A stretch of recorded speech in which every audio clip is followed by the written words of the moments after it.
Legendary Lifetime and College Hall of Famer Derek Johnson said he was the best cover corner that he had ever seen. He's a former NFL DB that still has that passion for film study, but he's not a fan of white condiments. He is my man, Rod Babers. I appreciate the intro. Gets better and better every time, or at least it feels better and better every time. There it is. As always, anytime introducing the real MVP. He's the idealionaire on the show. He's one of the hardest working members of the ARN family. He's got a hustler spirit, period. Also, the owner of Lou, the unofficial mascot of Ball Don't Lie, who is representing today. So that mojo's it's always gonna be good for us on the show. Patrick Davis, how you doing, Patrick? Doing good, doing good. All right, guys, we're going to dive into it. Oh, by the way, let me not forget the most important people on the show. That's you listening. That's right. 512-337-3776. That's the way you reach us on the Specs text line. You also can reach out via the Twitterverse. Harge is at Hardball Harge in the Twitterverse. Patrick Davis at It's Patrick Davis in the Twitterverse. And I'm at Rod Babers in the Twitterverse. We'll also, like I said, we'll get to the Super Bowl preview and breakdown kind of all throughout the show. But hitting the NFL news notes and nuggets, we'll do that next segment because some of those have kind of come out of nowhere. So there's always some NFL stories that are breaking, and we'll do that, and we'll go behind the burnt orange curtain, talk some Texas football, a lot of Texas football news today randomly. We'll get into that at the top of the 6 o'clock. All right, gentlemen. LeBron James, you said it would happen. All right, you said he would break the record against the Oklahoma City last night, and that's exactly what happened. He ended up breaking the record on a kind of step back fadeaway, Jay. So I'll give a shout out to Black Stradamus there because I said that's exactly how it would happen. And that's exactly the way it went down. And of course, they had a celebration. They really did kind of celebrate that moment. Some people disagreed with the way they did it, but I thought it was fitting. Probably went on a little too long, but that's all right. You got to stop and recognize that moment for LeBron James. I was a little surprised he dropped the F-bomb. He was overwhelmed, man. It was a moment. He wasn't thinking about it. He knew he was going to break the record. He didn't have something ready to go. Well, you saw the emotion that he had. He was just caught up in the moment. I was shocked, too. We were sitting there, and I was like, what? What? You knew you were going to break the record. You had, you're going to have something ready to go. Something nice to say, something very eloquent. Sometimes. I know you get overwhelmed, but yes.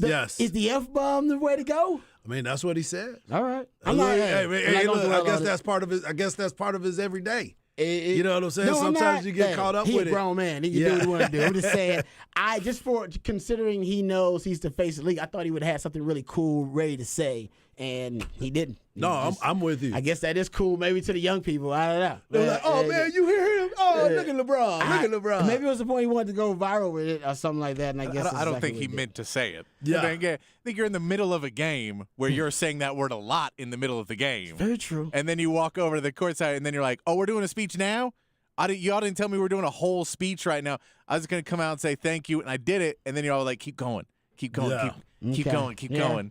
And then he was like, I'm just trying to end it. Like, there's still 10.9 in this quarter. That's true. That's a failure on the right. If they didn't do that, that's the public media relations people, whatever. They should have done it. Anyway, I don't want to focus on that. I don't want to be too much of an old man. But I was a little surprised by it. But either way, it was a great moment for LeBron James and for the NBA overall and what it meant for his legacy. And I don't think people just kind of realize how long-standing this record could end up being. You're talking about a day and age where, and we've had some texters mention this, or at least the last time we talked about LeBron, which was yesterday, I think. Yep. Maybe we got into it a little bit, but the one and done era, we know that has affected it because LeBron James came right out of high school. Hell, LeBron James entered the NBA the same year I was drafted. He was drafted. And I'm an old man. LeBron James doesn't seem that way, but he didn't have to go to high school. I went through 4 years of college. So that matters because guys these days have to at least go 1 year removed from high school.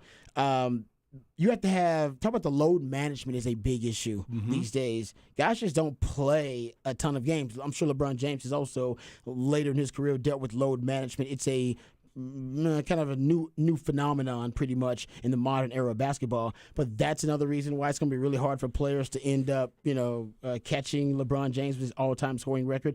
Even Steph Curry recently said, and he was blaming the organization. He was saying, I want to play, but I am instructed by the Golden State Warriors training staff and the coaching staff. Nope, we have certain analytical, observations or analytical projections that say if you play this many minutes in a row or this many games in a row, that it'll lead to the injury rate spiking or increasing, that kind of stuff.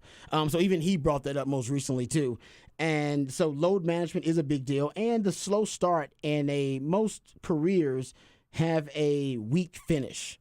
And they have a slow start because you learn your skill set in the NBA, you adapt, you get better and better, you learn as a player, so your basketball IQ increases, and your body, because guys come to the NBA so young, they get their kind of the NBA grown man body, if you will, and they just become better players after 3-4 years usually. And there is a gradual kind of steady ascent to being a great player. LeBron James as soon as he came into the NBA, he was gangbusters. He was one of the best players in the NBA, was immediately scoring 20-plus points, and he's averaging right now damn near 30 points, and he's 38 years old. So he's going to have a stronger finish than any other player would have, and his start is probably greater than most all-time great players start to their NBA careers in the modern day. So it's very likely that, the person who's going to break this record, if it's ever broken, ain't born yet, and maybe it never happens. Draft 29, man. The year 29, that draft pick that the You Brooklyn think so? Nets is going to get. No, I'm just saying. I'm just saying in general. The funny thing about it is, too, LeBron has done this, and he's done it in fewer games than what Kareem did it in. He's going to end up playing a lot longer because that's what he's told us. Kareem played until he was 40, I think it was. I believe you're correct. I think LeBron is in that realm. I think he can go and do that as much as possible. But here's the other thing, and we kind of touched on this yesterday. When you look at who LeBron is and you listen to the criticism that he gets on the basketball court, I'm not going to talk about anything off the basketball court, so if that's what you want to talk about, people, have your time, because I'm not even dealing with that. The biggest thing for me with LeBron is LeBron's criticism has always been he won't take these shots. He's been a pass-first guy. I think we talked about this yesterday. He's in the top 5 in every major category in the NBA. He just passed Steve Nash and Mark Jackson for the assist, 4th in the assist. I mean, this guy for his entire career is like, oh, man, he won't take the shot. He's not a big game player. He doesn't do this. He doesn't do that. He's a pass-first guy. He's not a me guy. And all you keep looking at is him putting up number after number after number after number. And it's like, why is it so hard for people to understand that this dude ranks himself with the best of the best until whoever you want to put in the category, he has to be mentioned in it, basketball-wise. Yeah. That's the funny part about it is, golly, what is it that you don't see that he's not good at? He's great at everything. He's a basketball hooper. That's all he's cared about. And let's take it even further. He was on the cover of Sports Illustrated at 16 years old as the chosen one, and he has lived up to it. How many times do we look at people and we say, man, they never even touched that. Why would they put that on him? Why does he have that tattoo? Why does he this? He lived up to every part of the expectation that was bestowed upon him. That's hard to do. That is very hard to do. Yeah. And I'll even say it, there's another player that has done it as well, and that's Bryce Harper in the baseball realm. People do not like Bryce Harper because he's a kid that went a different direction. He left high school early because people weren't pitching to him. He decided, I'm going to get my GED, graduate early, and go play junior college baseball, where he was the best junior college player out there, and he was still supposed to be in high school. But he lived up to the expectation. He's a World Series champion. He's an MVP. He's done everything in the game because he's lived up to it, and people still don't like Bryce Harper either. So it's so funny to me. I don't, and I said this yesterday, and I don't want to get deep into it because I know we want to get into the actual performance by LeBron and LeBron's By the way, I had my legacy a little parlay bit. on that too. Shout out. You know what I'm saying? Damn right. Yeah. Straight cash, homie. But I said this yesterday about LeBron. LeBron, you have to remember, he's one of the first superstars in the social media age that was kind of born in the social media age, and has his entire career has had to be in that social media realm. And people say, well, yeah, it's not just him on social media. It's us having these debates and Right. this dialogue about LeBron and about stars on social media. So that actually influences other people's opinion. Back when Michael Jordan was doing his thing and at his prime, if you other than going to the bar and talk about it or the barbershop, Yeah. that's where you shared ideas and you had dialogue and discourse about the all-time greats. That wasn't something you did every day on Right, Twitter. right. You do it every day now, and there's a hyper examination of somebody like LeBron who does like the spotlight. I'm not gonna say he don't like it. He likes it. He loves it, by the way, because he was forged in that. I mean, his whole identity has been forged in it. He's used it a lot to his advantage, and sometimes it's worked against him. I think that's the case for all of us, by the way, Right. who stay on social media. But because of that, he will always be viewed more negatively than positively. And think about all the superstars, the GOATs, prior to social media, Yeah. and how they're viewed, Yep. right? Yep. How they're viewed, it's very different than the ones who have been in this, and there had been many in the social media age. And hell, even Brady, like post social media and pre social media, he's viewed differently. Yep. And LeBron James, his entire career is viewed differently. Michael Jordan didn't have to deal with it. Kobe didn't deal with it at all, pretty much either. Some part of Kobe's career, but pretty much not what the foundation of the perception of Kobe was built on early in his career. It does have an effect, whether Yeah. you like it or not, and whether you believe it or not. It has an effect on how you view LeBron James' legacy. Yeah. Yeah. No, doubt. and I mean, like, honestly, I can go up. I'm 38 years old. I watch Michael Jordan a ton. I was a kid for a lot of it. So my goggles were different. So when I watch Michael Jordan play, I watch Michael Jordan play with youthful enthusiasm, right? When I watch LeBron play, I watch it as an adult watching a man play. Yeah. And you go, man, that's not a good pass. I didn't say it about Michael Jordan. Because when I watch Michael Jordan, you're just like, oh, look what he did. Or he takes a shot, you go, oh, Michael should have hit that. Yep. There's a difference of watching it. And if you put your blinders on in that, and you go, man, I watched 4 or 5 Michael Jordan games a year because that was on national TV, and I didn't have League Pass. There wasn't those kind of things back then. And now I can watch 35 LeBron games a year. Come on now. Like, it's just there's just a way bigger microscope on it. TV shows and, about and it. I get talking it. about And I get, like, if Michael's your guy, that's great. If Michael was in today's era, you would hate Michael Jordan. Because every year he came and he goes, I don't want to play here no more. Trade me. I don't want to be here anymore. And he We beat need to up get rid of his Jerry Krause, teammates. get rid of that guy. And I hate that guy. He punched one of his teammates in the face. A bunch of his Bunch teammates. of dudes. Like, Yeah. y'all wouldn't like him either because he was a jerk. Because Yeah. most successful And you guys would have learned are. about it real time. Yeah. You wouldn't have found about it later. Yeah. No, Yeah. and so it's just, I get it. If you don't like him, that's fine. To say he's not one of the greats means you either know nothing about basketball or you are too hard-headed to allow him in the conversation. But there's no way you're right. So you can live with it however you want to. You're just wrong. And not And only it's not a debatable subject. I'm not saying he is the GOAT. I'm Right. saying he's in the conversation. Oh yeah. Yeah. I think the way you stated it, I think is perfect. And here's the other part of it is, Gotta too. say he's in the conversation. If you don't acknowledge that, then we don't need to have it. We No, can't, we I mean, can't look talk. at that game last night you're where- not speaking from a rational point of view. He did not. He Exactly. took over that game without taking over the game.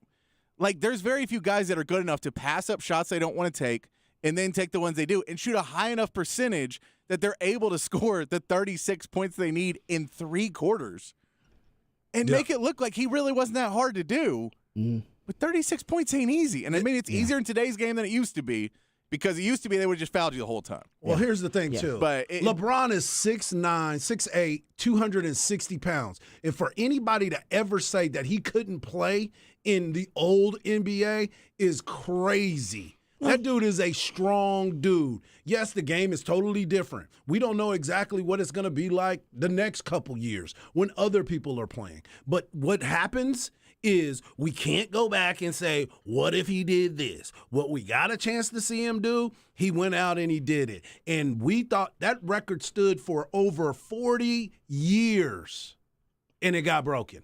It's almost like when you were just bringing up the numbers about who's next and how can we get there. It was almost like when Ricky Williams broke the rushing title, and then all of a sudden Ron Dane got it. And it was just like anticlimactic because you're like, oh, man, we didn't even get to really enjoy Ricky going and ending up passing the torch to somebody because it was like, man, I hope somebody finally breaks this deal. No, it just doesn't happen like that because times have changed and so has the game. People say, oh, Kareem didn't even play in a three-point era.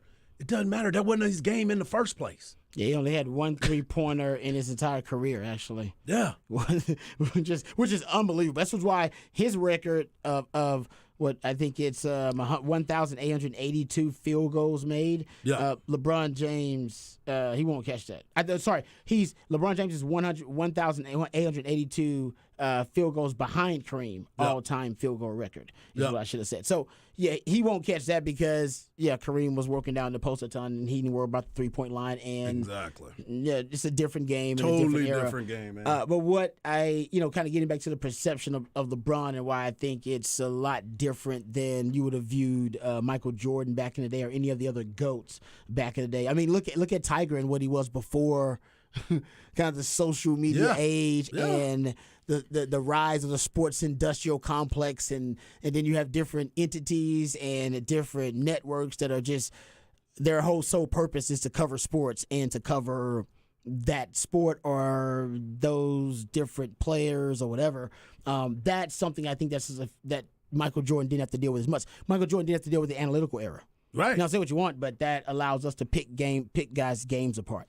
And that's something that's relatively new, too. So it's just a perception thing that's a lot different than when we, lived in the nostalgic era, I guess, of what, MJ had to deal with. And I was fortunate enough to watch all of it, like Patrick said. I mean, you talked about it the other day.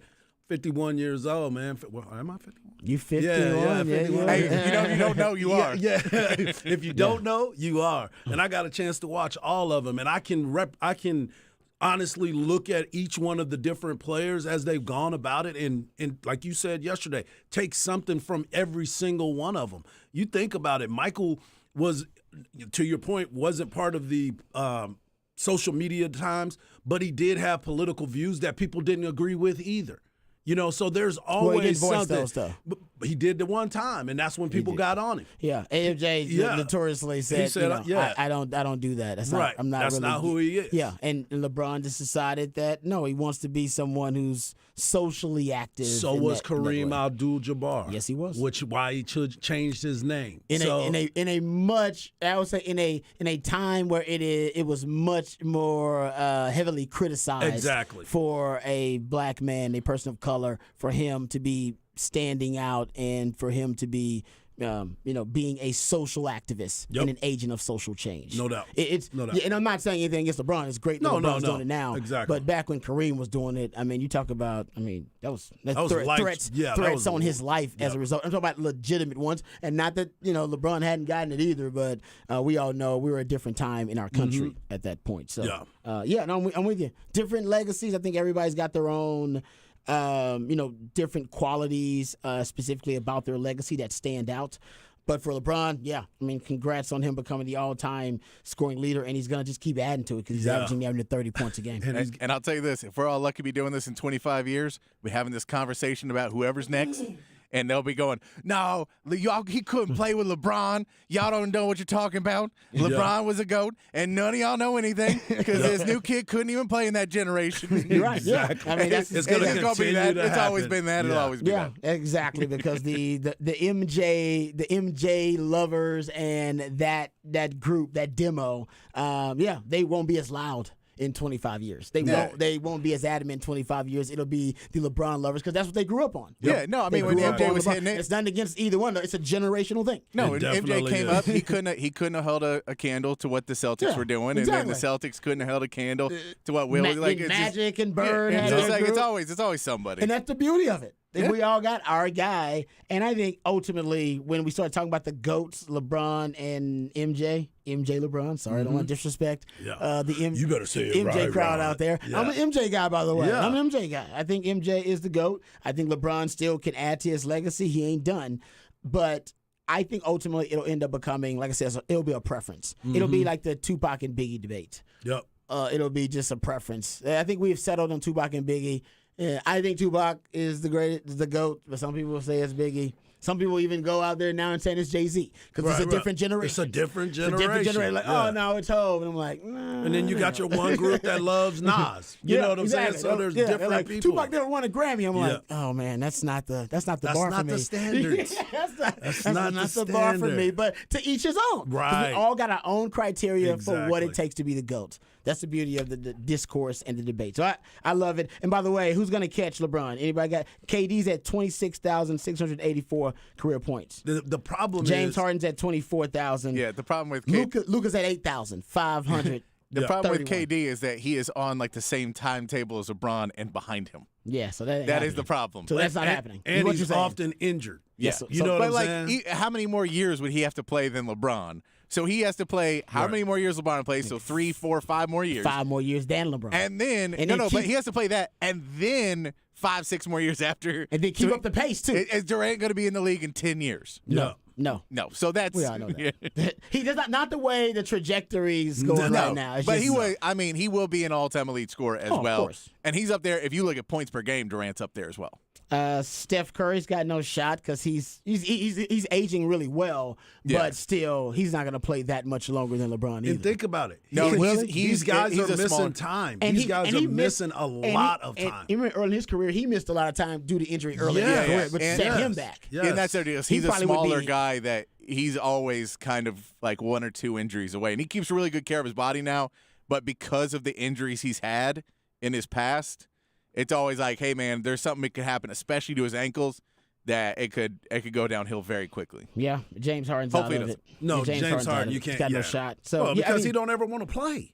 That's the other part. You got to want to be out there. And this dude has been able to take care of his body at this level. He spends $1 million a year on his body He can to afford it. make sure that he can come out and perform at this level. That's the other part of it. Guys aren't that serious about it. I mean, yeah, when you're making that much money, you should be able to spend like $1 million on it, right? I Yeah, agree. sure. But how many people actually you're right. do They it? don't. They don't. do it. They spend $1 million working against their body, probably with the alcohol and the drugs. Exactly. It's like- They turned it up more than anything. Yeah, He's so- drinking wine on the bench. You He know what I'm is. saying? He's one of the guys. No, he's kind of getting. He's not TB12 No. crazy, but it's been well documented that LeBron James is pretty obsessed Yes. with taking care of his body, and this is why he's got that longevity, and he's aging like a fine wine. You're talking about 38 years old, and he's scoring almost 30 points per game. So, and here's.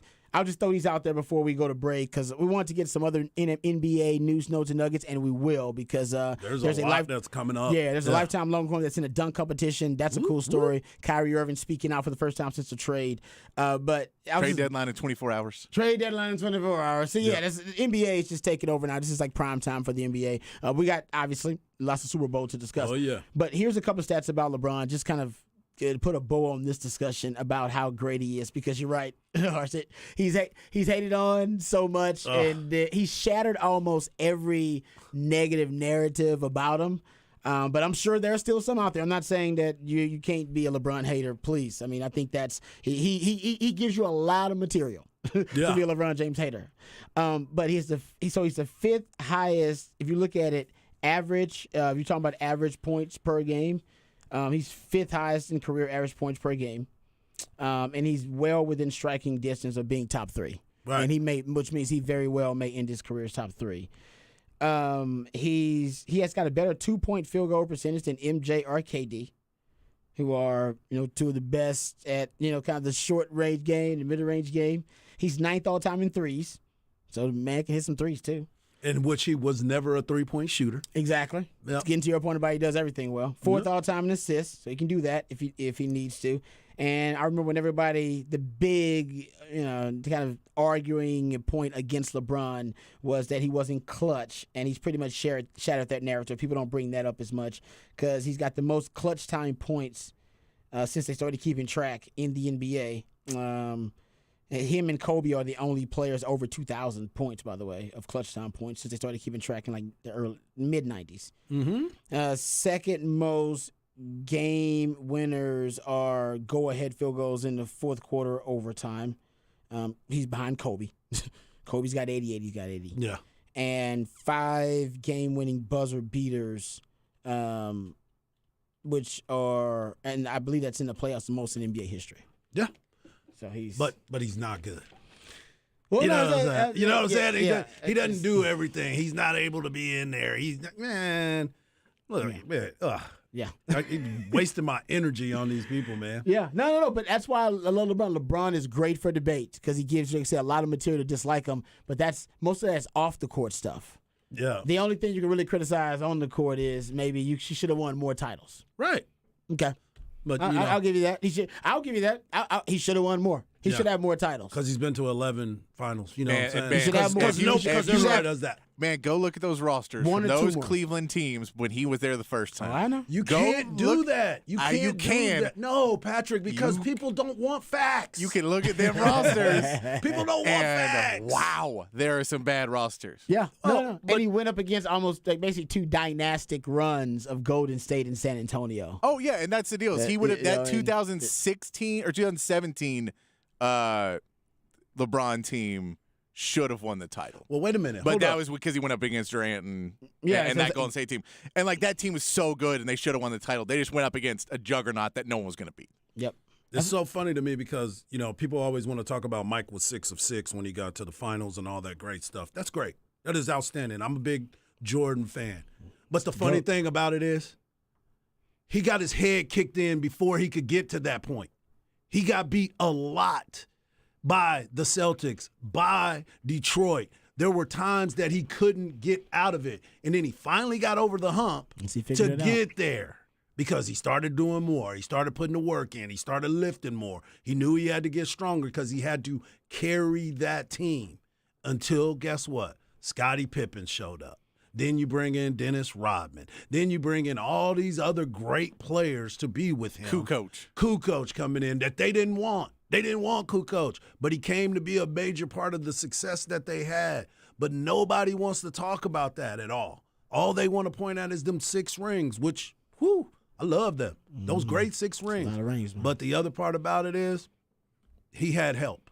He had help without it. Yeah, With it. You got to Yeah. have it. You Yeah. got to have the help. All right, now we'll get back to that discussion. We know there's a lot of NBA discussion out there. Trade deadline fast approaching. Kyrie Irving speaking out for the first time. He feels he wants to be respected and appreciated Yeah. with the Mavs. That's what he said. That's what he needs to do. He said he doesn't want. Yeah. He just doesn't want to be tolerated. He wants to be Oh. appreciated. I like that. All right, so Mavs, y'all Like got to it. make that happen. Yeah. We'll talk about that when we come back. But also, we got to hit NFL news, notes, and nuggets. There are a ton of those out there. Derek Carr given permission to visit with the Saints. The Pro Bowl ratings are out. Eric Bieniemy maybe taking my advice. I hope he is. Oh, I pray this is actually happening. And we'll talk about Lamar Jackson and the Ravens. And reportedly, they are miles apart, a Grand Canyon-sized gap That's between crazy. he and the organization. Hope that is not the case. We'll talk about all that and more right here on Ball Don't Lie. I want to put on the horn.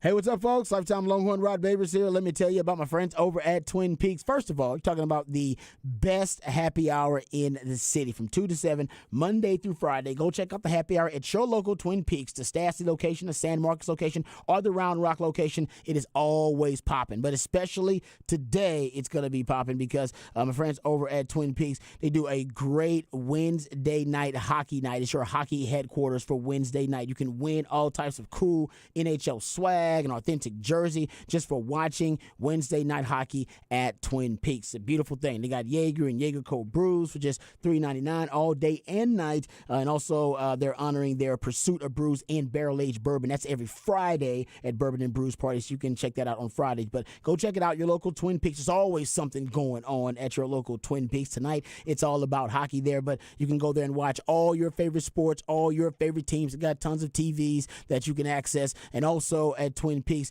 They have a great menu. I brag about the menu all the time. Delicious scratch menu. Every delicious dish on the menu is made from scratch. So if you're thinking about a new favorite spot for lunch, dinner, or those late night eats, don't forget about Twin Peaks. Go to TwinPeaksRestaurant.com. You can find out about all the really cool goings on happening at your local Twin Peaks. And you go to TwinPeaksRestaurant.com, the Stastny location, San Marcos, or the Round Rock location. Remember, Twin Peaks, eats, drinks, and scenic views.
Welcome back to Ball Don't Lie right here on 104.9 The Horn, midweek movie music edition of Ball Don't Lie. That's when my man Patrick takes songs from a particular soundtrack.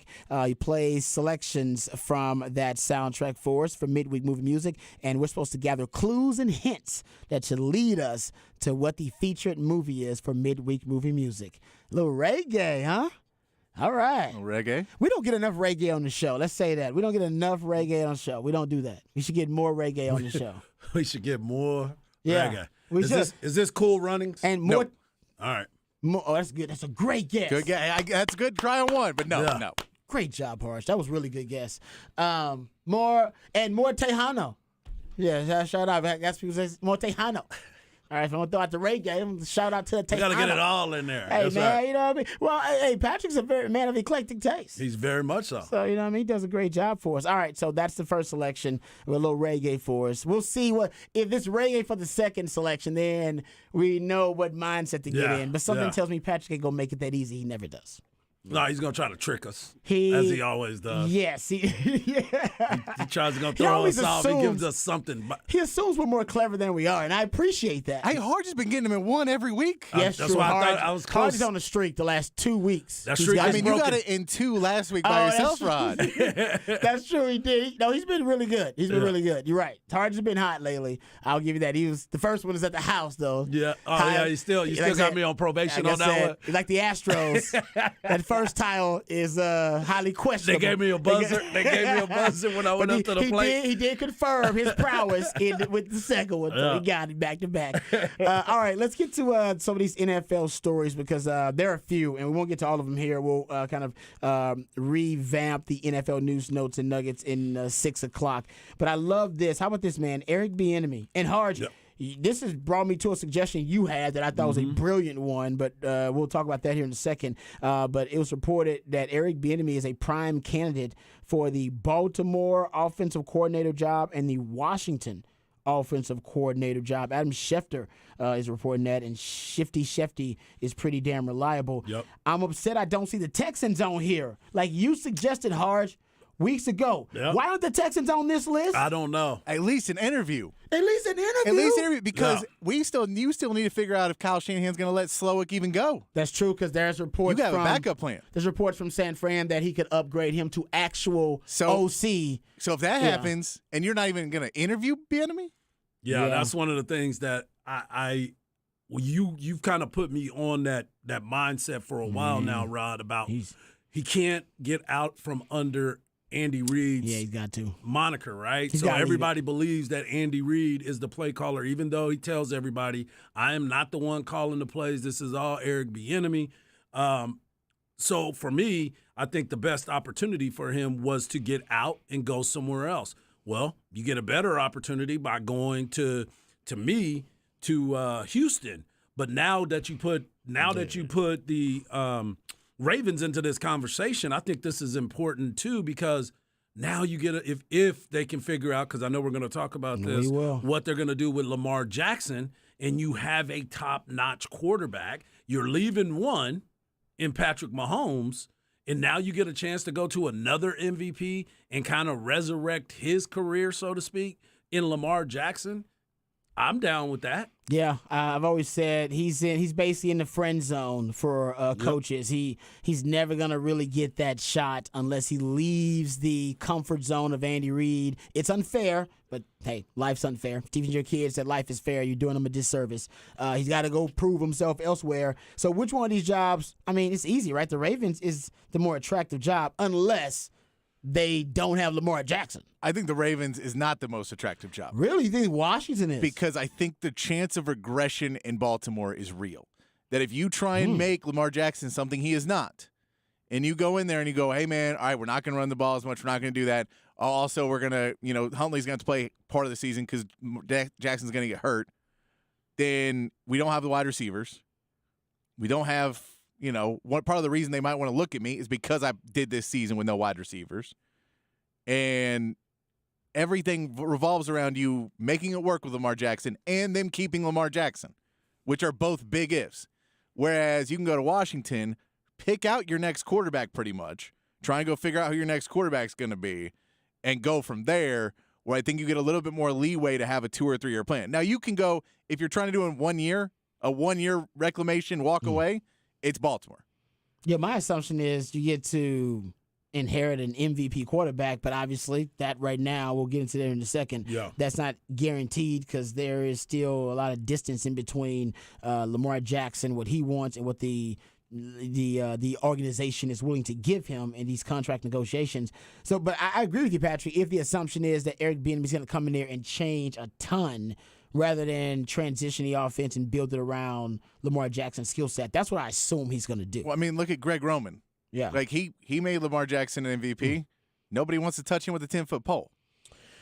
Well, Greg Roman's got a specific type of an offense. I get that, though. but that's what I'm Yeah. saying is I think that there is something to be said of, hey, man, if you make Lamar Jackson work, it still is somewhat pigeonholed into, oh, you're good with a mobile quarterback. That's Lamar. But and that's that's if the offense is the same. Yeah. I do think he can take elements from the offense, that he's in right now or that he previously had, and then just transition that to be more of a pass-friendly type of offense. That's the challenge for him. I mean, that would be the challenge. If he doesn't do it, then he'll be back as an offensive coordinator or an assistant somewhere else. But I think Eric Bieniemy at this point understands the assignment, which is Lamar Jackson is one of the most dynamic players in the league.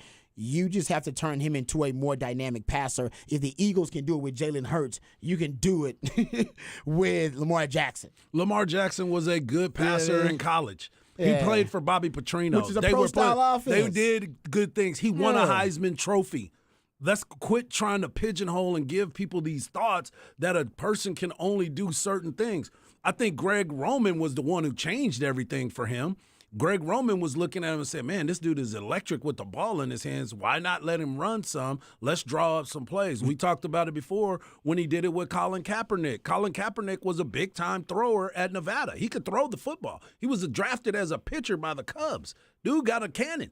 But the thing about it is, if I got a quarterback that can change the game with his legs, why not let him do that? Because everybody wants to sit back and drop back and, we're going to be critical of this, going to be critical of that. Sometimes people just go out there and just ball. And that is exactly what happens. Patrick Mahomes, everybody talks about Patrick Mahomes and his footwork, how terrible his footwork is. But you know what he does? He extends plays, and he's got a Hall of Fame tight end that he gets the ball to. He moves around in the pocket, and he can extend it, and he makes the big play. Sometimes he'll run out there and extend the play by getting the first down and coming back for the next one.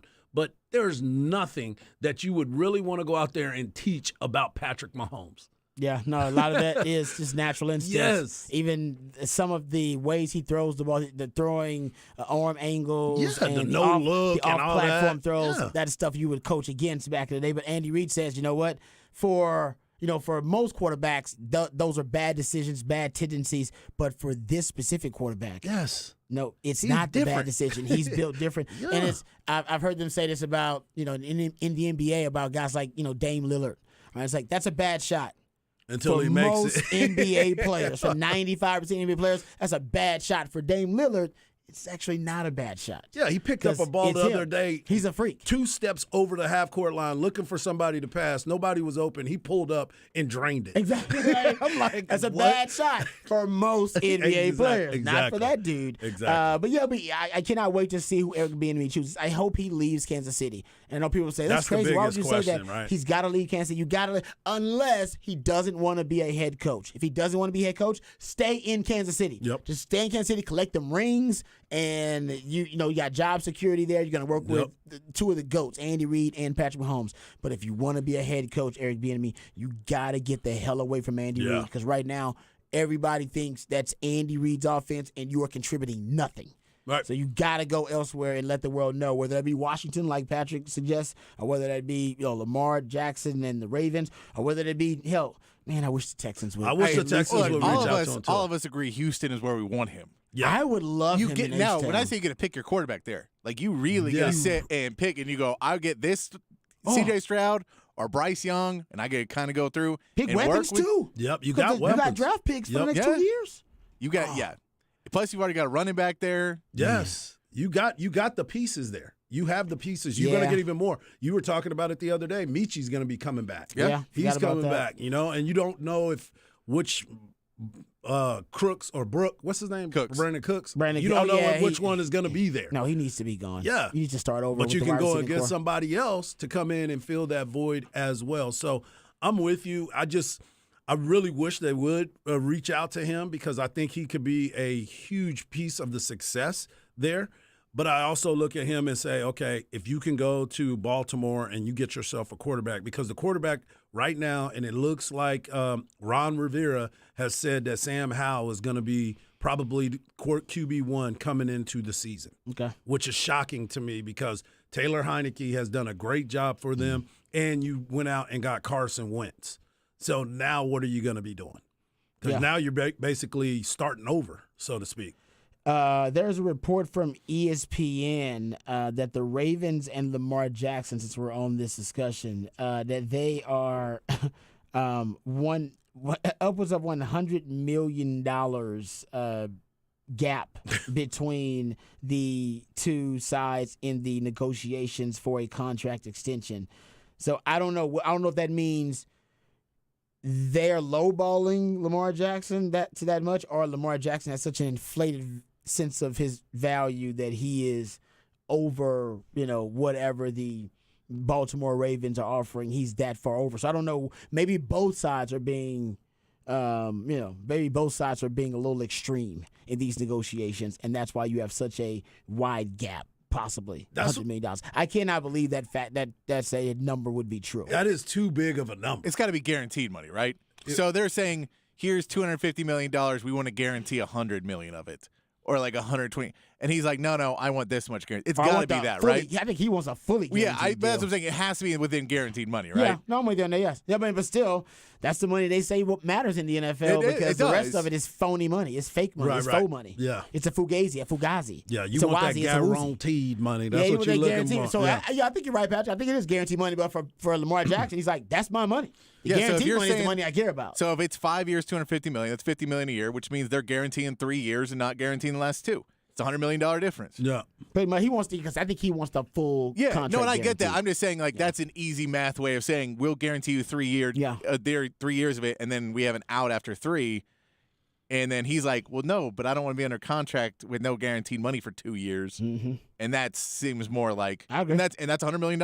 Yep. And it's him and his mother negotiating this deal. I truly hope that he does have some outside influence that is helping him. Some lawyer that is overseeing these contracts. But I was looking at one of the notes, and it said in the fall the Ravens offered Jackson a $250 million extension. That suggests that the possible $100 million gap is between the two sides that is really talking about what Patrick is saying, the guarantee part of it, how it's going to balance out, and if they are going to do that. That means that he is looking at $350 million contract. And there's so many things that we could go back and forth about. Franchise quarterbacks, number one, they're not easy to find, and you have one. So why would you let an MVP walk like that? That is all part of your success. And then you also have the players in that locker room that are looking at this as well because they know what Lamar brings to them and increases their chances of getting into the playoffs, possibly playing for a Super Bowl. What Mark Adams said, hell, I'll give him some of my money if we can get him signed.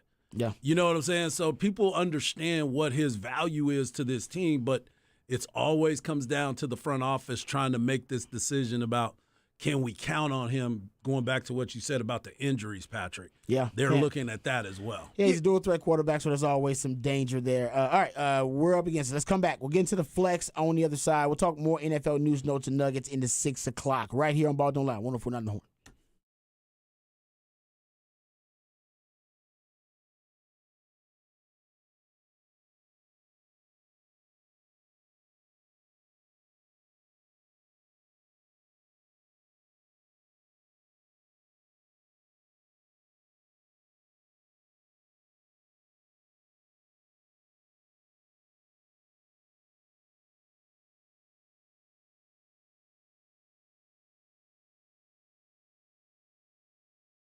Hey, what's up, folks? Lifetime Longhorn Rod Babers here. Let me tell you about my favorite tequila. It's Hot Cat Tequila. You know that cat stands for cinnamon, agave, and tequila, and the recipe, that's just cinnamon, agave, nectar, and tequila. That's why it's so light, so smooth. It is simplistically brilliant and delicious. Hot Cat Tequila is a tequila lover's dream, and if you're not a fan of tequila, Hot Cat Tequila will make you a fan of tequila. Turns every event into a party, and every party feels like a celebration. So celebrate and turn up with Hot Cat Tequila. As a matter of fact, you got the Super Bowl coming up, big game coming up. You got to make sure that you got everything stocked up for your parties. You got the big parties coming up, so make sure that you got Hot Cat Tequila. You can thank me later. You can turn up your party, turn up your festivities, no matter what they are, with Hot Cat Tequila. It's the perfect way to pregame for the big game, concerts, a festival, or a night on the town with family and friends. Hot Cat Tequila is best served cold for a quick round of shots or to sip on the rocks. So visit cattequila.com to find a store near you that sells Hot Cat Tequila, or to find a bar near you that serves Hot Cat Tequila. Toast and turn up this new year with Hot Cat Tequila.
Welcome back to Ball Don't Lie right here on 104.9 The Horn. Midweek movie music edition of Ball Don't Lie. Patrick plays songs from a soundtrack for us. We're supposed to gather clues and hints from those selections that he plays for us. And based on those songs, we should be led to some type of guess as to what the feature of midweek movie music is. And I can see the wheels turning for Harge right now.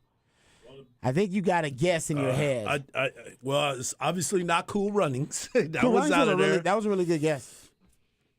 There's 2 reggae songs in a row, so we know that's a big theme in whatever the movie is. What's the? No, it's not Rwanda with Don Cheadle. Hotel Rwanda? Yeah. It is not. Hotel Rwanda. Dang it. Rwanda. Sounds like a Black Panther. I was about to say Rwanda. You said data Wakanda. I did. I'm sure. That's why I said you got mixed up. His name was Quimby. But yeah, okay. I gotta let that marinate for a while. That basically. So will we have it will we have it in the next hour? Okay. Maybe. Okay, hopefully. All right. No, I think he's being pretty obvious. I mean, 2 reggae songs in a row. That should lead you to it. I mean, but right now, we seem pretty lost. All right. So let's get to FLX, FLXATX.com, FLXATX on all of your social media platforms. There is a showcase recap for the Texas Football Showcase. My man Anthony Williams had the showcase over the weekend for all of the, the underclass, the unsigned seniors, underclassmen, JUCO transfers. So there's a recap of that up on the website. You also have your schedules for the high school basketball schedules for women and men and different classifications. You can go check that out as well at FLXATX.com. And there's also the basketball power rankings for the best teams in the area. Go check that out, FLXATX.com. All right, we come back. We got lots of Longhorn football discussion to get into. Combine invites announced, Savion Red switching positions, mock drafts, and where they have Bijan Robinson returning production. Lots of stuff. All that and more right here on Ball Don't Lie, 104.9 The Horn.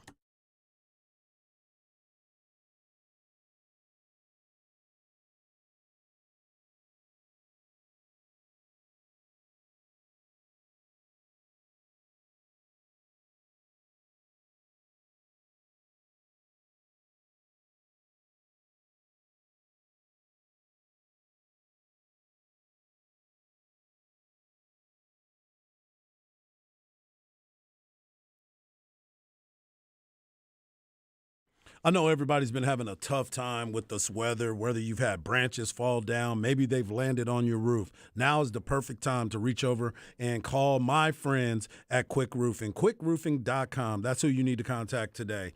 Let me tell you why you need to contact Quick Roofing. You get a free, no-obligation inspection, 7-year workmanship warranty. Quick Roofing is fully insured and has all state and local licensing. Quick Roofing doesn't even require any money up front until 100% completion and, of course, 100% satisfaction. Quick Roofing requires a project manager on every job site to ensure that you, the customer, get everything that you were promised. I know it's tough times right now, but that is why you need to reach out to quickroofing.com today. That is quickroofing.com and get that free inspection today.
Welcome back to Ball Don't Lie right here on 104.9 The Horn. It is a midweek movie music edition of Ball Don't Lie right here on 104.9 The Horn. My man Patrick takes jams from a certain soundtrack of a movie that inspired him, and then based on those songs that he plays for us today, we're supposed to be able to gather clues and hints that lead us to whatever the featured movie is for midweek movie music. And right now, we know it's a heavy reggae theme, and that's about all we know. I mean, I can give you some hints.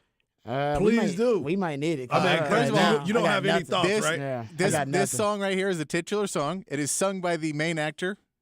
Okay. This movie, By the main actor? by the main actor. This Wow. movie was deemed culturally, historically, and aesthetically significant by the Library of Congress and selected for preservation in the National Recording Registry. It is a very influential movie and soundtrack.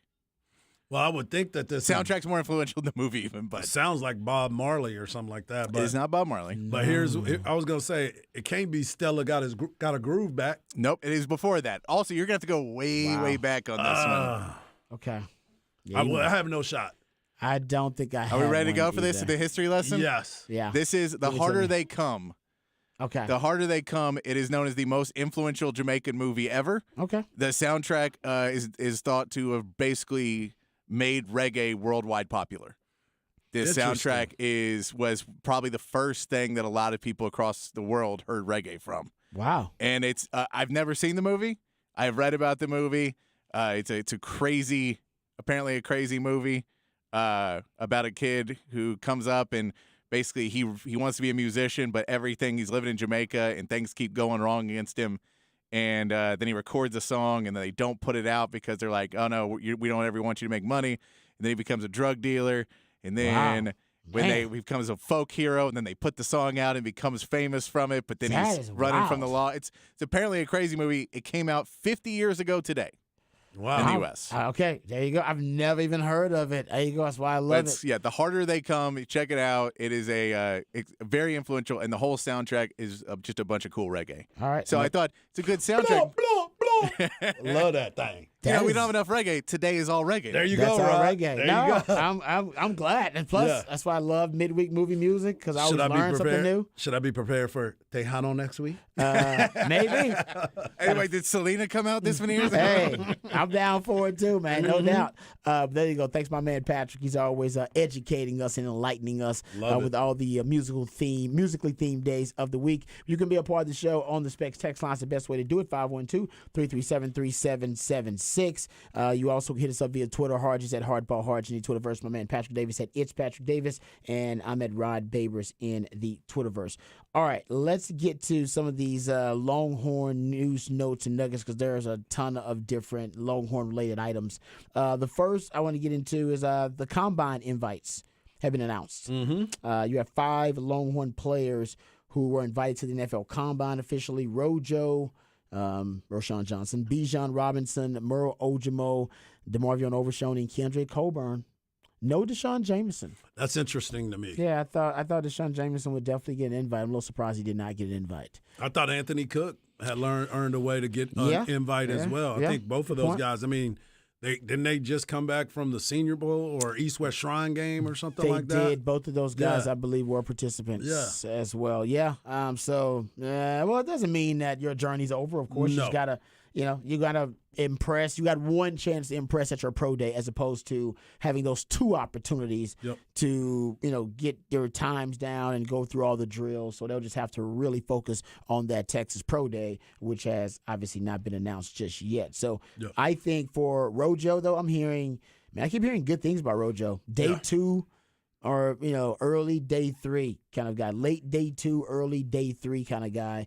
And he's going to test really well at the Combine, man. He's 6'2", 225, and he's a power back. As I would point out, he's got a higher broken tackle rate. As a matter of fact, he's got the highest broken tackle rate in college football over the last 2 years, and he actually has more yards after contact per carry than Bijan Robinson. So I'm not saying he's better than Bijan. I'm just saying his productivity shows it's right up there with Bijan. Man, I think Texans or Cowboys would get a steal with Rojo late in the middle of the draft. No doubt about it. But the one thing that I'm concerned about for him going to this combine is he has that broken bone in his hand. I wonder how he's going to be able to work out and be able to do some of the things that he's been capable of doing. And the fact, too, I mean, people already knows that he's one tough son of a gun because he finished out the entire day at that Senior Bowl reps, and he had a broken hand. So people understand that this dude is about that life. And if you spend 10 minutes with him, you know his mentality immediately. Yeah. Because all the coaches, this is the one thing that I think is going to help now that Texas has these many guys going into it, the coaches have obviously spoke well of these guys. Very true. And people are starting to look at these classes and say, you can't deny everybody in the program because there is some talent there. We talked about it earlier in the year when Pro Football Focus kept grading out the defensive line as one of the best in the country because of the numbers that they were having. Oh, no question. This is starting that other direction for Texas athletics. It's been a long time since we can sit here and say that Texas is sending 5 guys to the NFL Combine. Now I think we're going to start seeing this more often for this Texas football team. Yeah, no, I'm with you. I totally agree. It definitely should be the case with more regularity.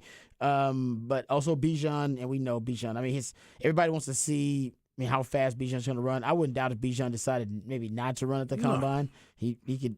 I'm fast enough. Yeah, he can. Honestly, Bijan could be one of those guys can decide not to run the 40 at all, and still be okay. The truth is, they have the body monitors, the tracking devices on players. They can literally get your miles per hour in game, real time football situations pads on. Yeah. And so there are a lot of players who go, man, I have documented evidence. All right, you're talking about digital timing of my speed in game. Right. With pads on, outrunning DBs. Why do you need, man? You got it tracked. Because remember, there would be like, oh, we need to be able to digitally track it electronically. Now they have the body monitors on their person, and we can get literally whether it's sports info solutions or on just I think the coaches, they have access to it too. Absolutely. So the 40 at one point, I know it's the sexy thing for the combine. That's what they want to promote. But it will be considered obsolete by a lot of the big time prospects coming out because they'll go, no, you have my digital timing. The university says, but they'll say, oh no, we want our own. And pretty soon, I bet there'll be maybe a service or a company that decides, all right, we're gonna do the physical body monitors for college and pro, and then we'll be the trusted source. Yeah, right? That would be smart. That would be smart if you could do that. We'll be the trusted source. So, yeah, you ain't got to worry about 40s. We'll track all that kind of stuff. But they'll still test the other stuff, the 5-10-5, and all the other drills. All the shuttles and all that stuff you're talking about. The importance of the 40-yard dash, that's antiquated, man. Because the thing about it is you can run fast, but you may be terrible at football. Exactly. Yeah. It's called football speed. Exactly. I need to see you got it. What did Jerry Rice tell him? Yeah. I'm fast enough. You couldn't catch me. I never saw Jerry Rice get tackled from behind. 4-5. And everybody kept talking about how slow he was. He was 4-5. There will still be those guys who are the track guys who will want to do it because they're like, oh, no, this is my selling point. Exactly. It helps you. So there will be it'll get to the point where it'll be certain guys doing it. But, especially like I think we'll get rid of more O linemen and D linemen doing it unless they're one of those ones that are freaks that can do it really fast. And then they want to do it to show you, hey, man, I'm an O lineman, but I got a 4.9. Yeah. And honestly, the real value of the 40 is actually the first 10, 15 yards that they try to time you at that, which is they try to do too, because that shows you explosion. Yeah, just use the burst. Yeah, the burst, and that's more what it is. But anyway, that Bijan, I wouldn't be surprised if he decides, no, I'm not doing that. And he is the all-time leader for Pro Football Focus in forced missed tackles in a season, single season forced missed tackles. Moro Ojomo, 6'3", 280. Remember, he's young. He is young. He's young. How old is he now? I think he's like 23. Okay. He's probably not. He's probably like 21. I was gonna say that ain't young. Because remember, he came to school. He was 17 years old. He was 17, and people forget that. Yeah. That shows he got a lot of upside. Yeah, for sure. That's kind of reminds me, I think that Rojo has a lot of upside because he's only been playing running back for 4 years. Yeah. That's why I really like his upside because he's only been playing running back for 4 years. You got to think, oh, man, That guy, if he gets, the proper coaching, which he's already got some good coaching at Texas, but his upside could be phenomenal if that is the case. But Moro Ojimo, same thing, because he's really young. Yep. Getting back to the point you just made, Harge, he's one of those young guys, and he's versatile. He had 244 snaps on the interior this year in D-line, had 114 on the edge. They moved him around a lot. That's going to help him at the next level. And you can, really use him in a lot of different shades up front. Pro Football Focus said he was one of 5 Power 5 interior D linemen that was graded top 5 as a pass rusher and a run defender. Yeah. That's so crazy to me. So the Texans had the best interior D line in the country last year, whether you want to believe it or not. Yeah. Longhorn fans, and I think Longhorn fans will agree, it did seem like it was a damn that was a damn impressive interior D line. It was the best. Pro Football Focus has it as the best interior D line in the country last year. If you look at all the interior D linemen and how they graded out. Yeah. And all those guys were graded 77 or above. And they still, of course, have Sweat coming back, who's going to be one of those guys, Byron Murphy coming back, Alfred Collins coming back. They're still pretty deep. Yeah, he's 21 and a half. There you go. See, exactly. You know what I'm saying? I mean, that is amazing to me, especially when you think about who this young man is, what he brought to this team, the leadership that he had. He got in trouble for being outspoken, but didn't lie. Mm-hmm. You know what I'm saying? Didn't lie. When keeping it real goes wrong, and it went wrong for Moro Ojimo. That's how good he was, though. They still had to play him. Exactly. Still had to play him. Because he had that talent. Man, no doubt. So I think, he's going to make himself some money at the Combine, too. DeMario Overshown. Yep. Perfect new age, modern-day linebacker, a hybrid, but situationally in the NFL, potentially a linebacker that you don't have to take off the field. His thing is going to be trying to fight for reps on the field on early downs. Right. I think defensive coordinator is going to love him potentially on passing downs and on late downs, but he's got to learn how to play on those running downs because he's still morphing into a linebacker. Only been playing linebacker for what? 4 years, 3 years now? 3 years. Good so it'll be fourth year playing linebacker. That's a lot of upside, though. And if you want to move him back to free safety or strong safety, he can play that too because that's what he was coming in to the university as. He came to Texas as a safety, one of the top safeties in the country. He has that type of ability. I've always compared him to what's his name, Joey Browner? Not Joey Browner, the Cam Chancellor. Cam Chancellor. I've always looked at him as that type of position where he can come down and be an enforcer and possibly have some good coverage as he comes out. So I'm looking forward to seeing what he can do at the next level because you've been talking about it for a long time, Rod, positionless football. He's a prime example of being somebody that can play positionless football because he can go sideline to sideline. Kendrick Coburn's the other guy that's invited to the Combine, and he had a really fantastic senior season. Glad he came back because he made himself a lot of money. And he's going to benefit in the NFL now because there is an uptick in the percentage and the rates of power concepts and counters in the NFL. So more teams are running, instead of the inside and outside zone, which has become extremely popular, especially the Shanahan zone blocking scheme, running that inside and outside zone, which stresses defenses horizontally. And because of that, you need defenders that can defend down the line of scrimmage, all right, and defend those horizontal gaps in the zone blocking scheme, especially with the outside zone. So they have recruited defenders who can do that, can run, as my man Harji said, sideline to sideline. Well, now to adapt to that and to counter that, no pun intended, more teams are running counters and power schemes and more gap schemes. And because of that, you're going to need defenders who now can defend more vertical gaps and can penetrate and disrupt. And this year, Kendrick Coburn proved that he can be one of those guys that can be one of those stop gap defenders that can really plug a hole and that can penetrate and disrupt, whether it be for the run or that can even do it on passing down. So he's a run-stuffing, gap-eating D tackle, which was devalued in the NFL where more teams were stressing teams horizontally in the running game and they need defenders to go down the line of scrimmage, sideline to sideline. Well, now you need defenders who can actually hold their ground and eat up gaps and stuff the run. That's now Kendrick Coburn because teams have countered with more gap power schemes. Yeah. So it's good for him. It's nothing he can do at the combine other than lift, and he can. I'm sure when his bench press, he can show that he can do a lot. But they love the D line in the 5-10-5. I was going to say that's going to be the big key right there. Yeah, and I think the broad jump is really big with D linemen. Shows explosion and burst. So anyway, those are the guys who are invited to the combine. That's the news there for the Longhorns. But there's also other Longhorn football related news for a current Longhorn. Savion Red, reported by our good friends over at Inside Texas. And Eric Nylene was the first one to do it, so I'll give him props. They are reporting that Savion Red, the sophomore, 5'10", 210 pounds, is switching and transitioning to running back. And he says that they are doing it because they want more running back depth. They like their front line guys, Jonathan Brooks, Keelan Robinson, Jaden Blue, and Cedric Baxter, of course, and Trey Wisner. They only got 5 scholarship running backs. That's the 5. But they want, and remember, Brooks and Blue are just coming off of injuries. They want more depth there, and Savion Red could be that guy.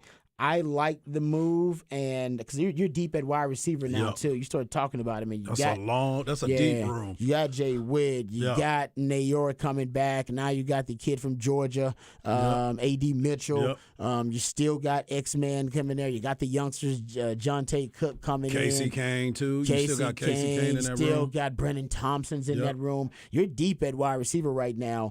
And Savion Red last year, he played some wide receiver. I think he had 6 receptions, 34-something yards.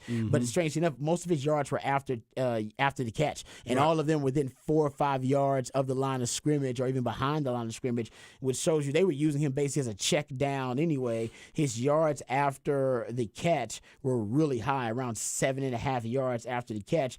And really, that's what you want in a running back. You want someone who's going to be there for the check down that can get you yards after the catch. He's one of those guys, he's physically stout.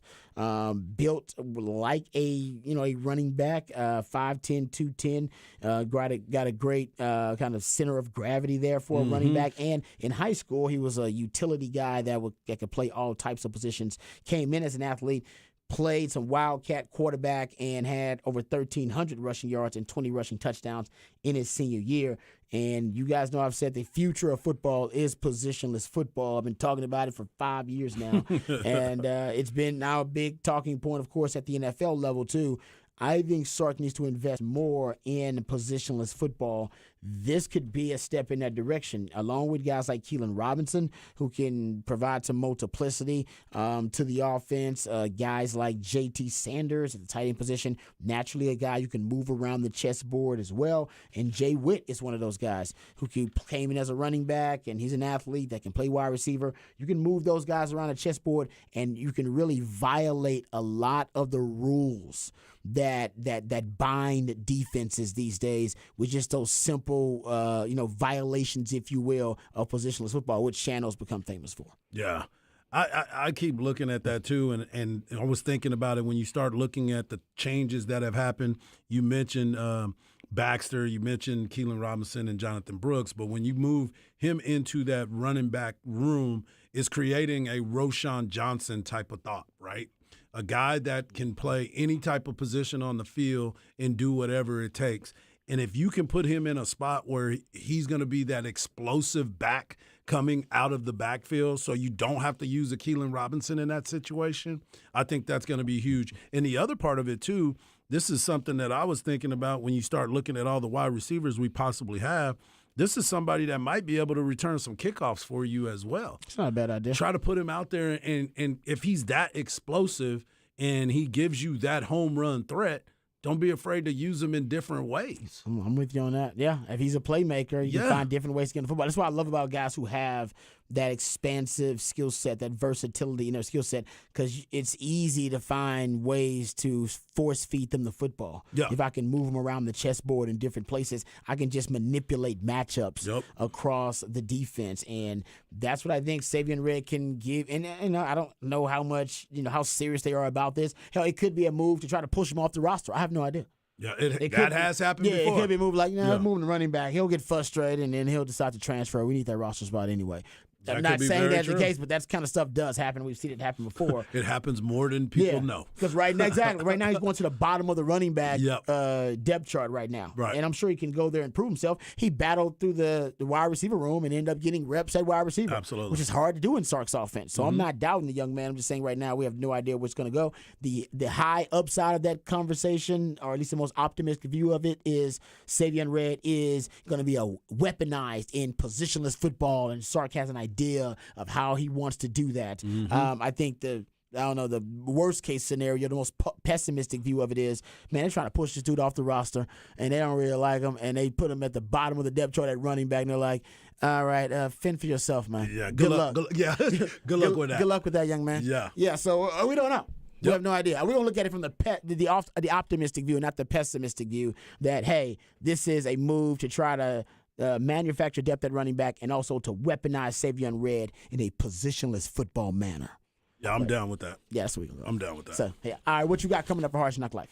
I wanted to talk a little bit about this free agent market and what is going to be out there and who or each team should be prioritizing to pick up in the free agency, because there's a lot of teams that need different players, and there was an article that was written, and I wanted to get y'all's thoughts on that as well. Let me guess, you're going to start with them Cowboys.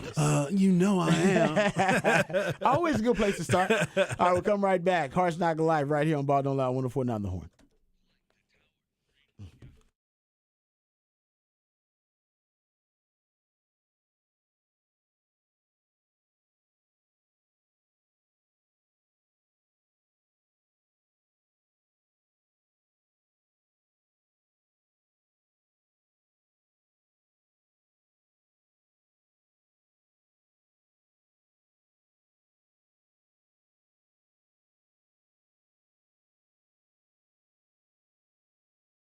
Hey, what's up, folks? Lifetime Longhorn Rod Babers here. We all know it's a brand new year, and I know you're thinking about a brand new you. Maybe you need a brand new automobile, too, and that's why you need to reach out to Apple Leasing. It's the perfect place to get the car that you want for the price that you want. My friends at Apple Leasing, they understand that time is money, and they're going to save you both. They're also going to find you great value, and that's what they do. They have the ability to put you in any make or model vehicle that you want. The professionals over at Apple Leasing will help you get the price you want, the payment you want on the car that you want. I know that sounds too good to be true. It sounds a little too simple too, but that's exactly why Apple Leasing has been doing business here in Austin for so very long. Not a lot of people can do this, but they can. One phone call is all it takes, or one click on Apple Leasing's website, and you'll get a quote on any make or model vehicle that you want. They'll even give you an estimate on the value of your trade-in right over the phone. I've been over there. Those folks are working hard to make sure that they get you the best deal. Apple Leasing has a simple interest, easy lease, which makes everything a whole lot simpler because it gives you more flexibility, which is going to allow you to have more possibilities and options to help you find the vehicle that fits you best, but more importantly, the vehicle that fits your budget best. Inflation is out of control. There's no excuses for it. It's never been more expensive to buy a new car, buy a used car, buy anything for that matter. But that's why my friends at Apple Leasing, they're hooking you up, because leasing makes more sense than ever. You're only paying for the part of the car you're actually using. So call Apple Leasing today at 512-346-9977. That's 512-346-9977. And let them see how much money they can save you. They get all the same discounts and all the same incentives that the dealers do, except my friends at Apple Leasing, they pass all those savings on to you, the customer, because they're all about you, the customer. So give them a call, 512-346-9977, or visit appleleasing.com. That's appleleasing.com.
Welcome back to Midweek Movie Mix edition of Ball Don't Lie. And the movie that we were dealing with was The Harder They Come, Jamaican. We had that reggaeton music playing all day, and I love it, Patrick. So keep up the great work, my man. It's your boy Hardball Hard. You can follow me on Twitter at Hardball Hard. You can follow my man Rod Babers at Rod Babers, and you can follow the man that's in charge of every thing that we do around here. That's my man. It's Patrick Davis. You can be a part of the show as well. Hit us up on the Specs text line 512-337-3776. Well, as we know, the NFL is getting ready to celebrate the Super Bowl. We're expecting a big game. We'll get into Super Bowl conversations for the rest of the week. But some of the things that we wanted to talk about has to do with what's next for particular teams as they head into the offseason. Who's going to pick up?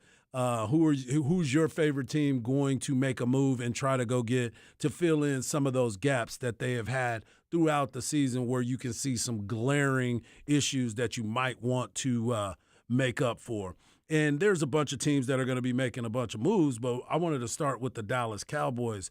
As you know, the biggest problem that the Cowboys have had throughout this season was trying to figure out who's that other wide receiver. They were doing it by committee. And at the NFL level, if you don't have a quarterback like a Patrick Mahomes, most of the time you're not going to survive with that. You got to have some 1-2 punch where you can make sure that those guys are going to be there for you.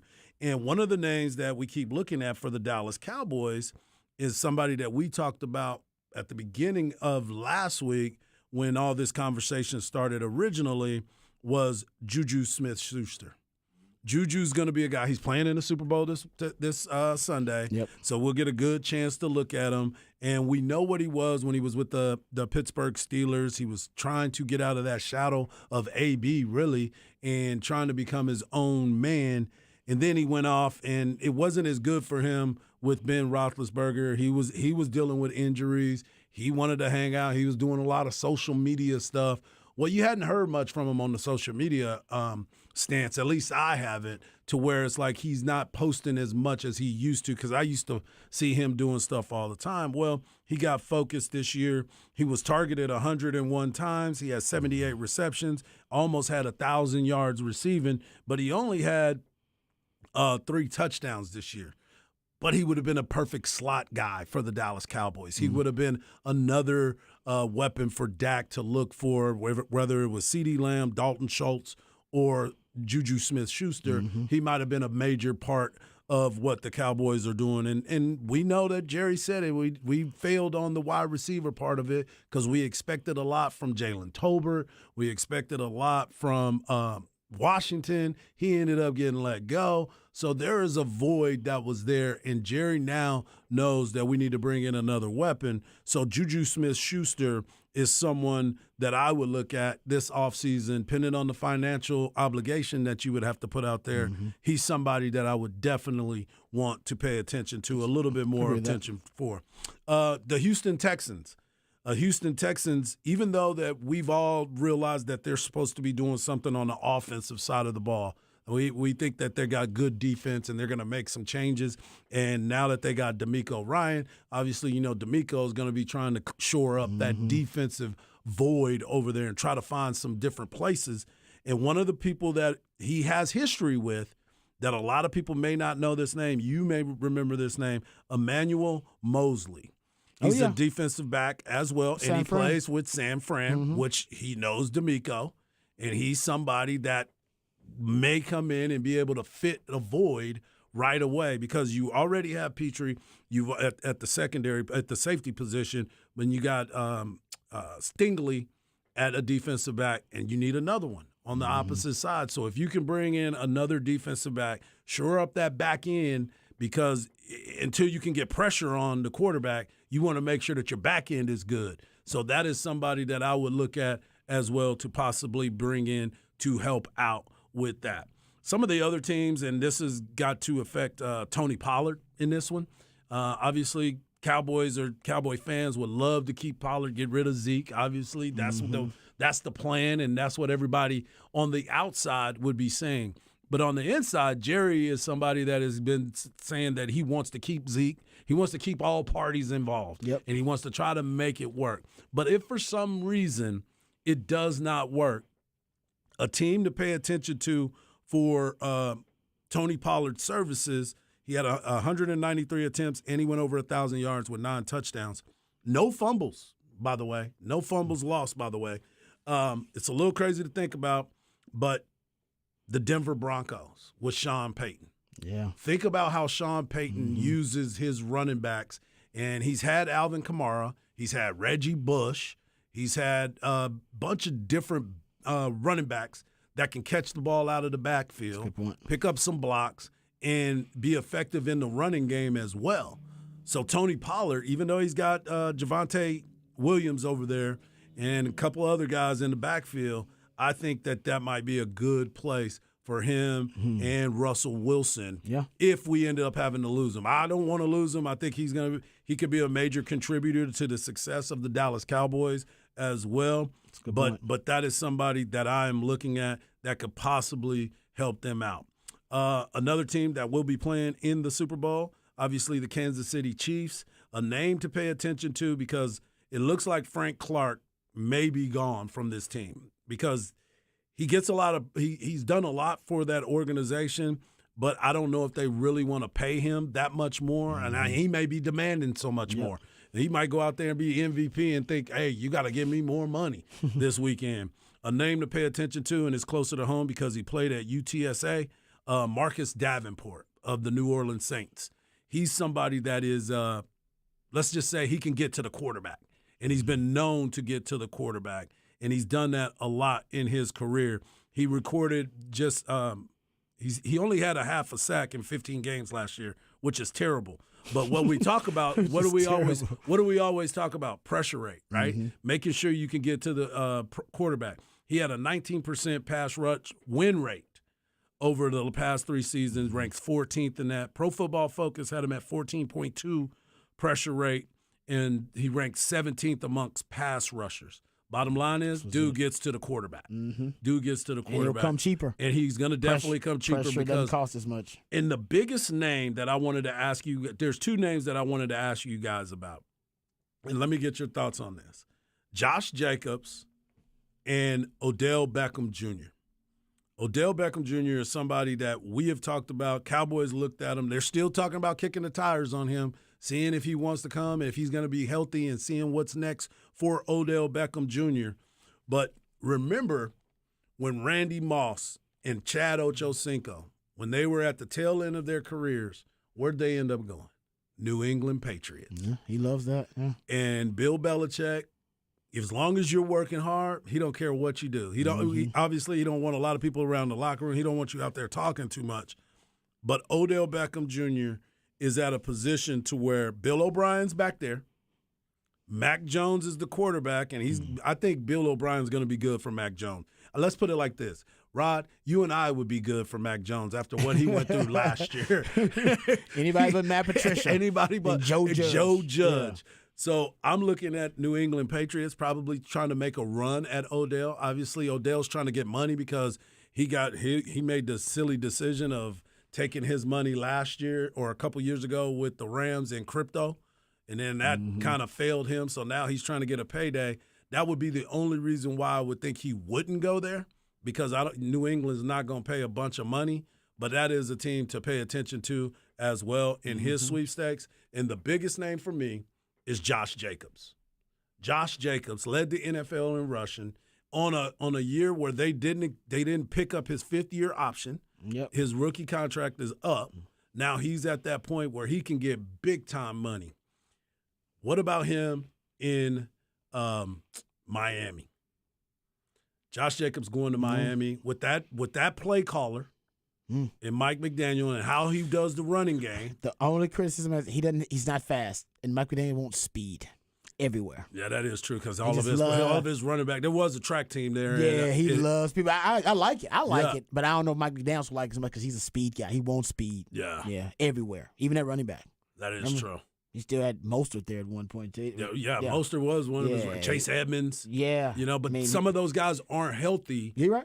But Josh Jacobs is, and he's a guy that has led the league in rushing and has a big rushing title. If not, do you think that he will re-sign with the Raiders even after they did him dirty?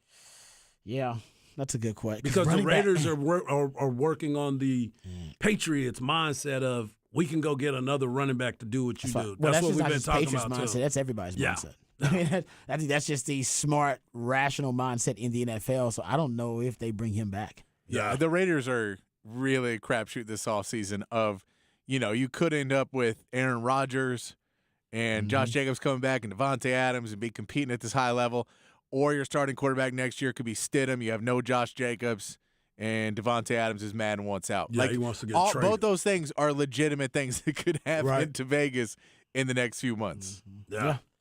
You're right. And last but not least, our man Jimmy Garoppolo. Where do you Jimmy think G. where do you think Jimmy G ends up? Let's just remember this. In the NFC South, you have Matt Corral, Trask. Now you might have David Carr. Let's say that in New Orleans. In Tampa, you might want to look at Jimmy G coming in there. Or do you make that call back to Jameis? New Yeah. regime, man. Yeah, there are like 3 or 4 teams that should consider Jimmy G at Right. least. Right. And I think you just named it. Hell, the Saints might need to consider it too.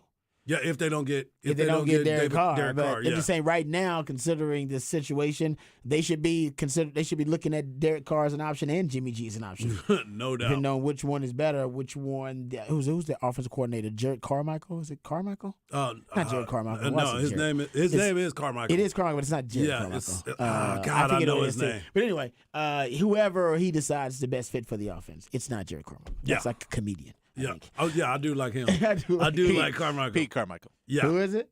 Pete Carmichael. Pete Carmichael. Yeah, that doesn't go well together. It didn't roll off the tongue. Pete Carmichael. I didn't get that one. Yeah.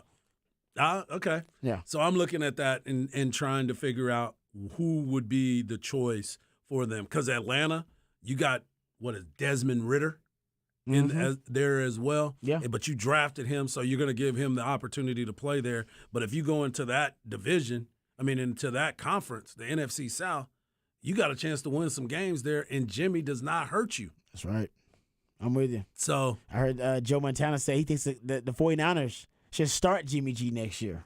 That's what Joe Montana said recently. Hey, man. He's a big Jimmy G fan, I think. me too. You are Jimmy. Yeah, I you're a am a big Jimmy Jimmy G G guy. fan. You're a big Jimmy G guy. I Yeah. remember that. Yeah, that's true. Yeah, I like what he does, man. He doesn't make a lot of mistakes. He, like you said, Rod, he ain't gonna kill you, but he ain't gonna take you to the promised land. Yeah, but all he does, But he'll get you there. honestly, He'll get wins. All he does is win, man. That's right. People don't like Jimmy G, but look at the wins and losses. Right. Jimmy G does stack them up. And this is a great question right here. D'Amico Ryans, do you think he would go for Jimmy G to bring him in to mentor whoever they draft? Is Jimmy G a good mentor? I would think so. I don't think- he don't seem to be a bad teammate. I don't think Everybody Jimmy loves G him. wants to sign a 1-year deal. Jimmy. And you're like, he's not gonna sign a 3-year deal knowing that he's probably gonna Right. get passed up in a year either. Right. So it's not a bad look if you could do it, but I just don't. That doesn't seem as likely. Yeah. Yeah. But to your point, I think Jimmy G would help a lot of teams. And I agree with that. he needs that opportunity somewhere. Jimmy G will get picked up, but Yeah. I wonder. That's a good point by Patrick. Will he get a long-term deal? So how much do they value Jimmy G coming in? Do they want to build around? Who wants to build around Jimmy G? Yeah. Or do you want Jimmy G to be your stopgap? That's a good point. I want to see how old is Jimmy? You're see. talking about maybe 31, 32? Is he 31? 31. 31. Yeah, That's what I was thinking. Somebody yeah. like that. Yeah. I mean, that's 31 still years young old. in QB years. Yeah, for sure. and Especially now they won't hit you. Yeah, but then Jimmy G is fragile. Yeah. Jimmy G don't stay healthy. As 49ers fans would complain about, he doesn't stay healthy. You're not going to play 17 games with Jimmy G. You better invest in your backup if Jimmy G's your guy. You better have a really good backup because your backup will play 4 games a year. Yeah. Guaranteed 4 Yeah. games a year. Yeah. Yeah. At least. At least. Yeah, at least. So that's the thing with Jimmy G, too. I like Jimmy G, but he's good looking and everything. Yeah, hey, It's nice to look he's at. gonna bring the fans back. Yeah, Yeah. but I don't know if you want to build around Jimmy G, but stopgap. Oh yeah, stopgap until you figure out what you're doing at quarterback. That'd work for some teams. No doubt. Yeah. All right, good Hard Knock Life there. We're coming back. We got a little off the record on the other side. There are a ton of different topics we're gonna hit off the record, so it'll be a smorgasbord of off the record, if you will, right here on Ball Don't Lie, 104.9 The Horn.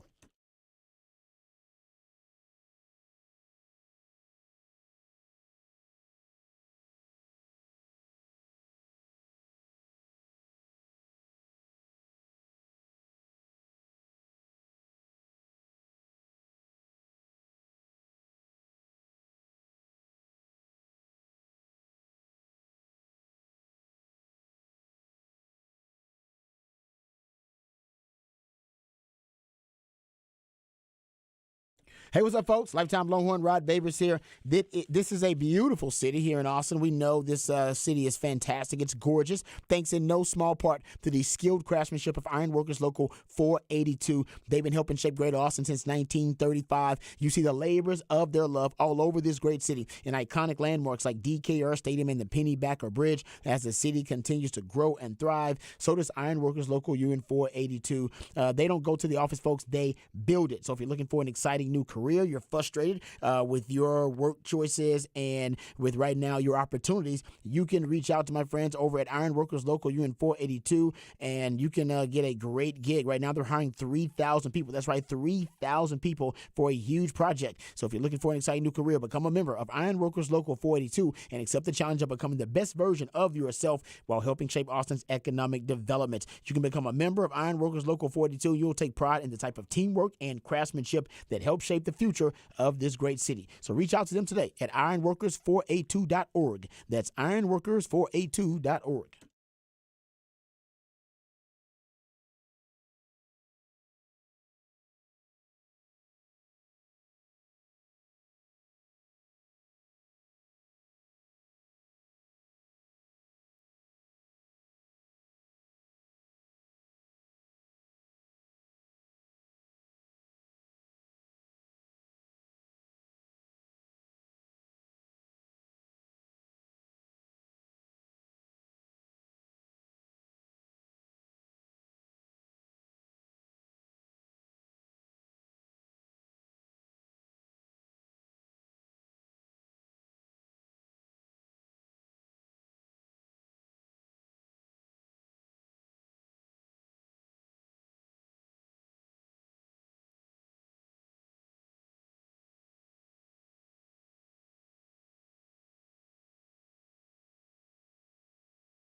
All right, welcome back to Ball Don't Lie right here on 104.9 The Horn. Time for another edition of Off the Record. A couple of random stories that I want to hit here.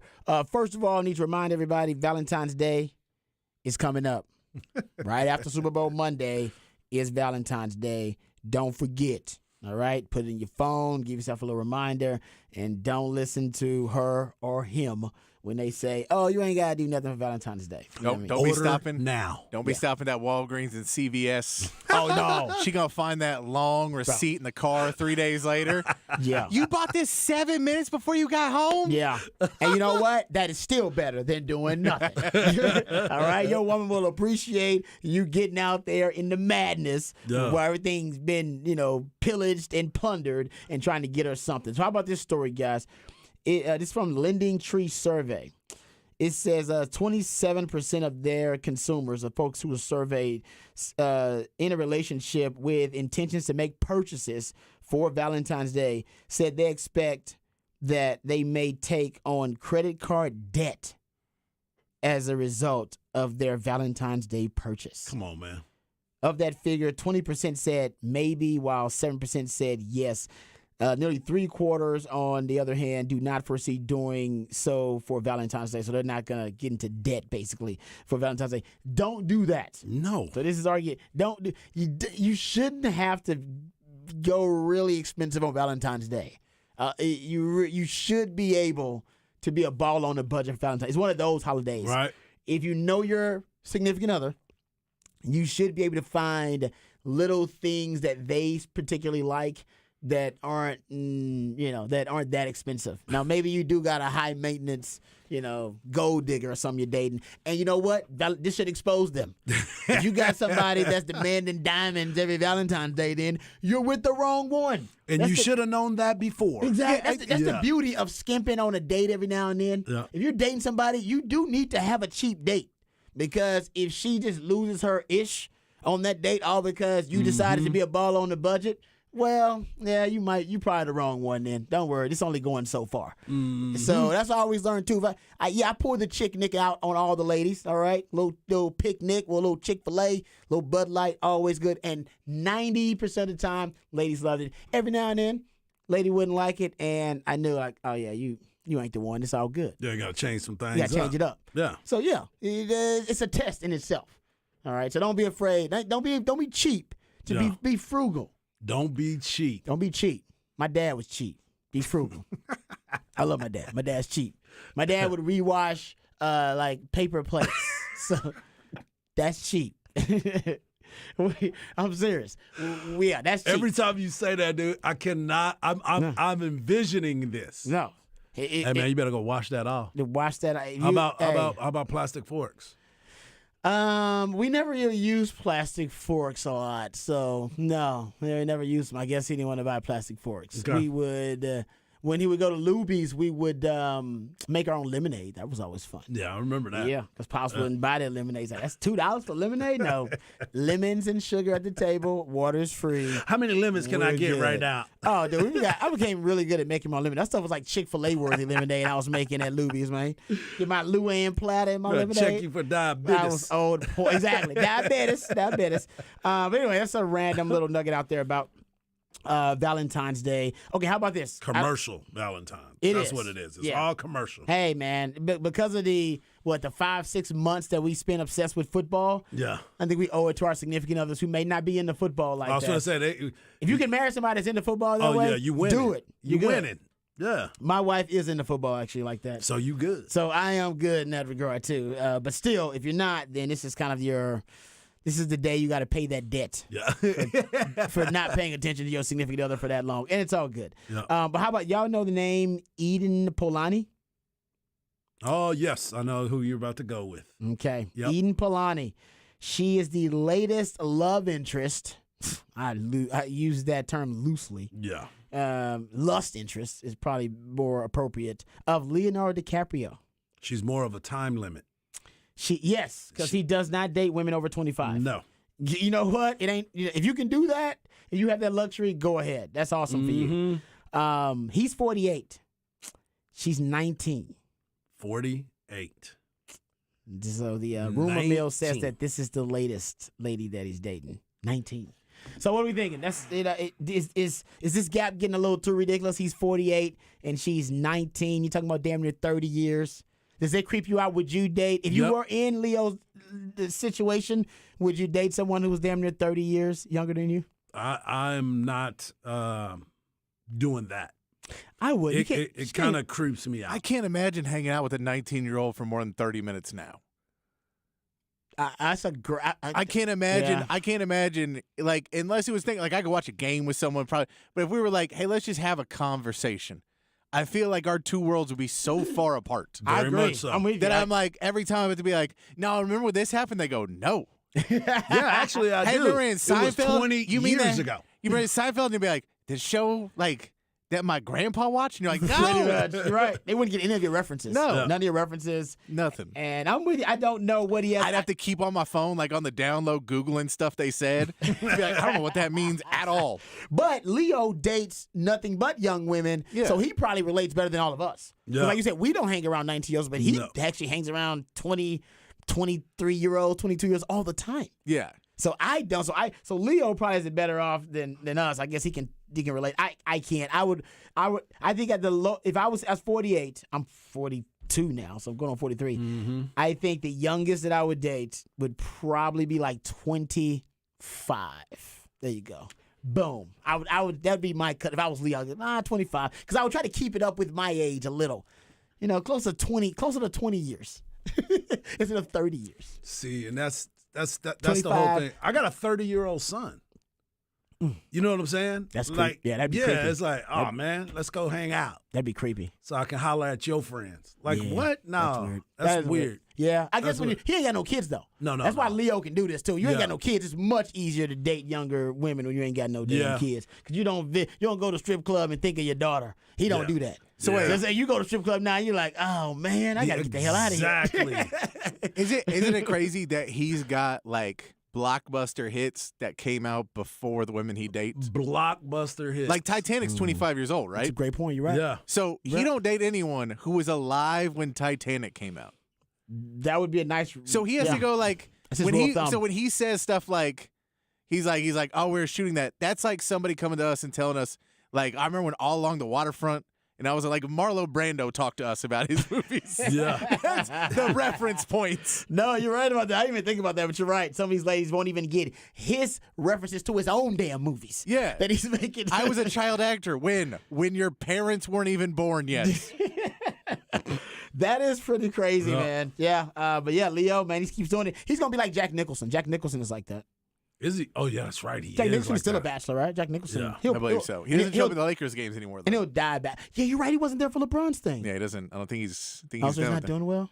I don't know. I think he's just kind of stepped away from it now. Oh, I hope he's okay. Well, he's I love probably Jack like, Nicholson. He's probably- I'm tired of everybody doing this. Yeah, There's there all you these go. people that don't even like basketball sitting in these seats. I need to get everybody out of here. You can't handle the You truth. can't handle the truth. Damn good reference. See, these women wouldn't even get that See, reference. they wouldn't. They wouldn't even get the They would reference. not. She'd be like, why are you yelling? I can't handle the truth. If you just told it to me, I couldn't handle Exactly. it. You know, it's a movie reference. It's a long time ago. I will say Tom Cruise looked the same. So that's what we can go with. Yeah. You damn right about that. Damn, his plastic surgeon is just awesome, whoever he is. Or she. All right, we'll come right back. Right Or here she. on Don't Lie. What if we're not the Horde?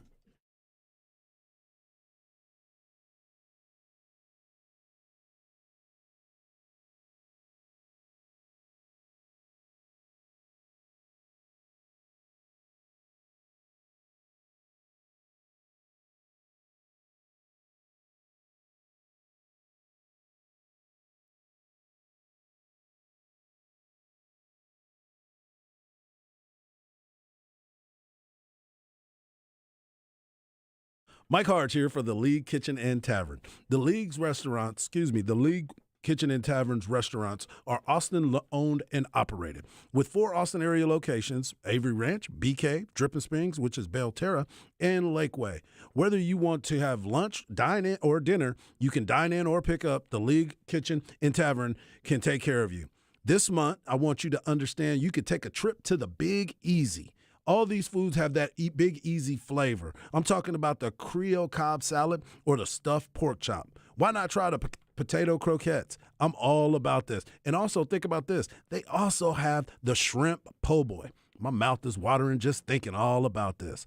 All this and more if you make that trip. I'm telling you right now, it's just right around the corner in your neighborhood. On Sundays, the league has Lonnie's Famous Fried Chicken. Legend has it that Lonnie's Famous Fried Chicken is some of the best chicken around. The menu includes a family bucket that's enough to feed 8 people. You get a plate of wings and waffle fries as well. Treat yourself, your family, and your friends. You can do it right now by going to the league, and you can also go online and order at leaguekitchen.com. That is leaguekitchen.com.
Welcome back to Ball Don't Lie right here on 104.9 The Horn. It is midweek movie music edition of Ball Don't Lie. And that's why my man Patrick takes songs from a particular soundtrack, plays those songs for us, and based on these song selections, we're supposed to gather clues and hints that lead us to the exact feature of midweek movie music. We did not guess it successfully this week, but my man Patrick, he just felt pity on us, and he decided to tell us. It is the Harder They Come. The Harder They Come. Harder They Come. It's the name of the. I've not seen it.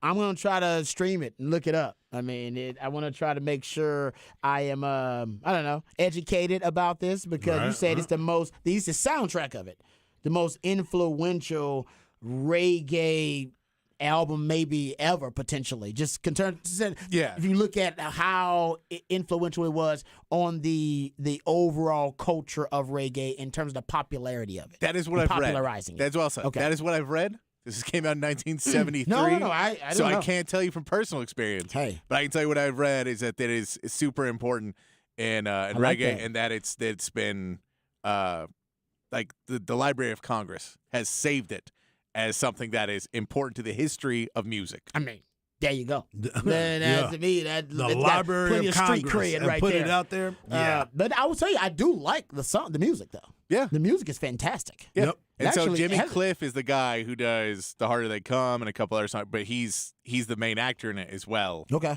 But I don't know if there's been a bad song actually. No, there has not. One I haven't liked. Yeah, it makes sense of why this would help popularize reggae, because you can put it on and you're like, oh man, it just makes you feel good. And what year did this come out? 1973. So 50 years ago today is when it was released in the U.S. Okay. Yeah. Right on the time. I wonder how much ganja people were smoking back then in the country. That's exactly. They called it reefer back then. Yeah, reefer. It was reefer. Reefer madness back then. Exactly. You're gonna go crazy if you smoke too much of that stuff. This is the type of music you listen to. You go crazy. That's what. You ever seen that? Yes. Reefer madness? When he's playing the piano, and I'm like, man. I was like, what kind of weed what are y'all smoking? Because that's no weed that I've ever the best seen part before. about that is when he's driving the car, and it's because so old, and he's driving the car, and they're like, he's going crazy, and it's showing the speedometer. It's like 35, 40, and you're like, slow down, dude, and you just see him like, oh my God, we're gonna die, and you're like, dude, he's in a school zone. What is happening? Oh man, that's great. All right, if you don't know, look it up. Obviously, Leonardo DiCaprio's women, none of them would get that reference, but you should. That's like history. That's good stuff. All right, let's get to the history was made actually last night. LeBron James making history, becoming the all-time leading scorer in NBA history, surpassing Kareem Abdul-Jabbar. You guys know I've said it several times. I think Kareem Abdul-Jabbar is one of the most underrated superstars in NBA history. And honestly, I do, and we're talking about the perception of LeBron James, and I think social media has negatively affected LeBron. And I brought this up to you guys before. I know LeBron James is a villain now, and I think based on just the text on the Specs text line, at least half of basketball fans they don't like LeBron. All right, they consider him to be a villain in some way, form, or fashion. But I always said, I'm not disagreeing that he is a villain, but he's the most unintentional villain in the history of sports. He never intended to be a villain and never really embraced it. It really surprised him. The first thing he did, and it wasn't his fault, when they tried to shove a 16-year-old King James down everybody's throat and prematurely gave him the nickname King James, which, by the way, he's earned. But people just didn't like that about it. Right. And they assumed he would fail.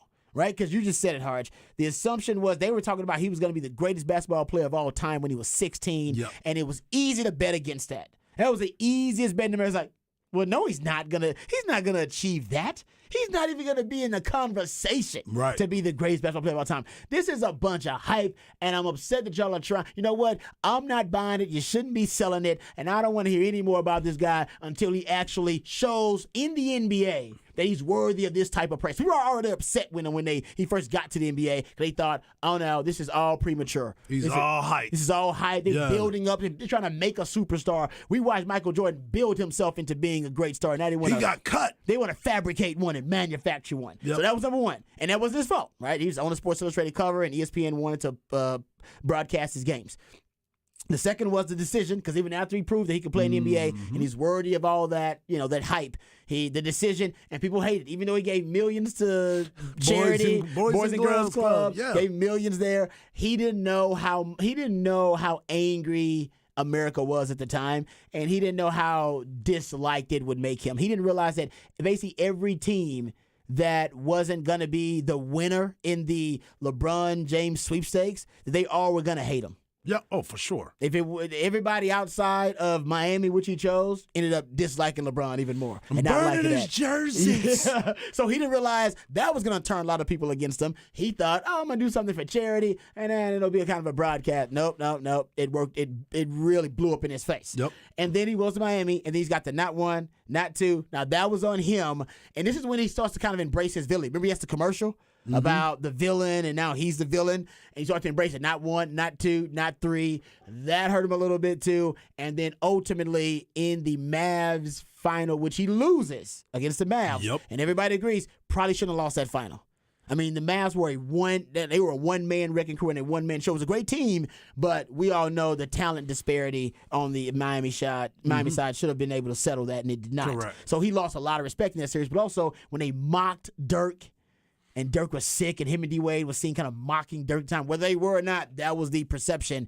And all of that kind of led to him basically being perceived as a villain, and he's never been able to shake it. He shook it a little when he went back to Cleveland and won a title, and then started going up against Golden State, but only because Golden State started to become a villain, because like the old Dark Knight movie says, either you die a hero or you live long enough to become a villain. They became villains when they were once the most beloved team in the NBA. People got tired of seeing Golden State, so they became the villain, and then everybody rooted for LeBron going back to Cleveland to beat Golden State. Right. That was the only time he got love, but he lost all that love. I was trying to say it when all he went to changed quick. Lakers. It changed quick. It changed quick. He's the most unintentional villain, I think, in sports history. And I think to this day, because of the social media age, because of the analytical age we live in, he is still viewed mostly more negative than positive by sports fans. No doubt. I mean, think that is the case. People look at him all the time and try to figure out, how can I hate on him today? I think they wake up trying to figure out how much hate can I spew for him, even in his moment, even with his moment of being the man for just the night. People still didn't want to give him his flowers because everybody wants to turn it into Michael Jordan's better. He's the GOAT. And I agree with you. It's crazy to me that no one ever talks about what Kareem Abdul-Jabbar did with him by being that person. He got championships. I watched Winning Time with, when they were talking about the Lakers and how he was portrayed. Let's not forget, he also was an actor at one point. He was, you're right. Good point. He's like Bruce Lee. I mean, he knows karate. My man did so much more, and people still look at Kareem because of what he did when he changed his name, how he became this other person, but yet and still nobody ever talks about how great of a basketball player he really was. And then you can take it even further because there's other players that in their era, Wilt Chamberlain, for instance. How about Bill Russell? Nobody ever calls Bill Russell the GOAT. He's got more rings than anybody. That's a generational thing. I agree. Yeah, it's a generational but that's what I'm thing. saying. Yeah, so everybody always looks at it and it's like. And I would argue that Kareem Abdul-Jabbar's generation doesn't argue enough for him because he was so outspoken and he was an activist. Exactly. So he was seen negatively by the fan base of that generation. Some of them viewed him as, oh man, he's riling up stuff. He's a troublemaker, man. Changed his name, man. Why Kareem got to be all extra? Yeah. Why he got to be all extra, man? He can't just play. Why can't he just play basketball? Exactly. And I'm not getting into the political side of that. But I'm saying, I think that's how people thought. So all the people that still think exactly all the people that should have been arguing, man, Kareem's the GOAT. Yeah. They actually have a negative perception of Kareem too, because much like LeBron is seen in this era a little negatively. By the way, he adds to that. He helps. He doesn't help himself. He gives plenty of ammunition to the people that want to hate on him. I'll admit that. We all can admit that. But I think for Kareem, because he was so socially active and he was someone that kind of went on his own path, and he was not a traditionalist in any way at all. He got a lot of haters during his day. That probably usually would have been people yelling and screaming, "Oh no, Kareem is the the GOAT. What are y'all talking about? You never hear Kareem is the GOAT. I know. Never. It You was never. fun- Not one person ever bring it up. Well, and then there's the fact of like he just is naturally he doesn't smile a lot. He doesn't. And so like us, they're like, man, Kareem don't want to be there. I'm like, that's just how Kareem looks. Exactly. I know y'all don't get it, but that's how he looks. Exactly. He don't smile all the time, man. That's how Kareem. Like y'all, Last 'cause night everyone's my like, son "Dog, he's said so that." mad. He's mad. He has to be here. I'm like, that's his face. Yeah, that's y'all my just son saying that last he's night. mad, and then he smiles, and you're Oh, like, oh, man. so he's happy. And you're like, I'm sorry, not everybody smiles all the time. My son But you kept know saying what? that last night. He kept saying, "Dad, does Kareem smile?" It's And I was like, he's watching but it. doesn't But that that's- hurt you with Yes, Yes. like, especially with your You're not generation. charismatic. Because they talked in the Yeah. post game about how he said at the end of his post game, he made a point to go, Shaq, anything where they said we had beef, I've never had beef with you. It was not a thing. It's just, and Shaq was like, yeah, he didn't look at me, he didn't smile at me, and it was like, yeah, you just took it your own way. Yep. Because Kareem's Kareem, and he's just like, man, I just want to get out of here. I don't want to be around any of this. Like, I don't really like the limelight like this. Oh, I yeah. like, and He's so he like, did that. What's the Major League Baseball player like that? Is it Trout? Trout's like that. Yeah. Yeah, But he's it's not- like, he's you not know, in but the doesn't limelight. want But any remember, part of it. Kareem is 7 foot tall. Yeah, he can't So afford- you cannot, like, he walked through the airport and you're like, are you Kareem? He has to go, yeah, of course I Yeah, am. that's true. No, Good I'm point. another bald And he's 7-footer an looks act- just and like he's an this. actor too, so people assume Yeah. like he wants attention when he doesn't. Great So point. there's part of it where it's like he just always had this rep, and a lot of people I think thought like, oh, he thinks he's better than me because he's not smiling, he's walking away. You're like, the dude just didn't want to be there.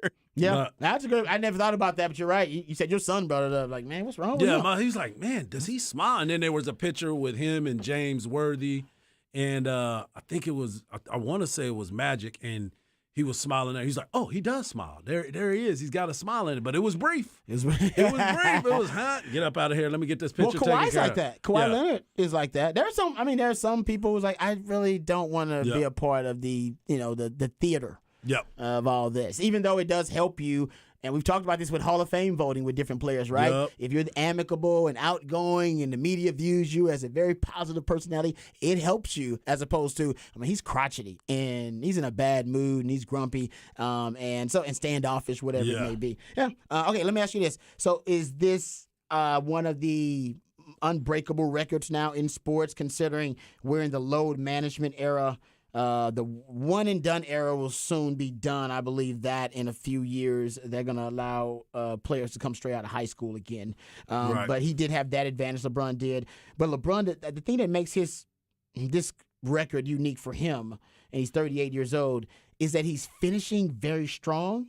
He's averaging almost 30 points per game now, and he started really strong. Right. He started averaging like 20 points per game. Not a lot of- As a 17-year-old basketball yeah, exactly. player, Not man. a lot of players have that trajectory where they start that strong, Right. and he's also going to finish that strong. And to your point, it's because he has invested in his body. That's why he's got that longevity. $1 million he invests in his body, from working out, making sure that he's eating the right things, just taking care. And not only that, he's a dad that's at home. He's involved with his kids' life.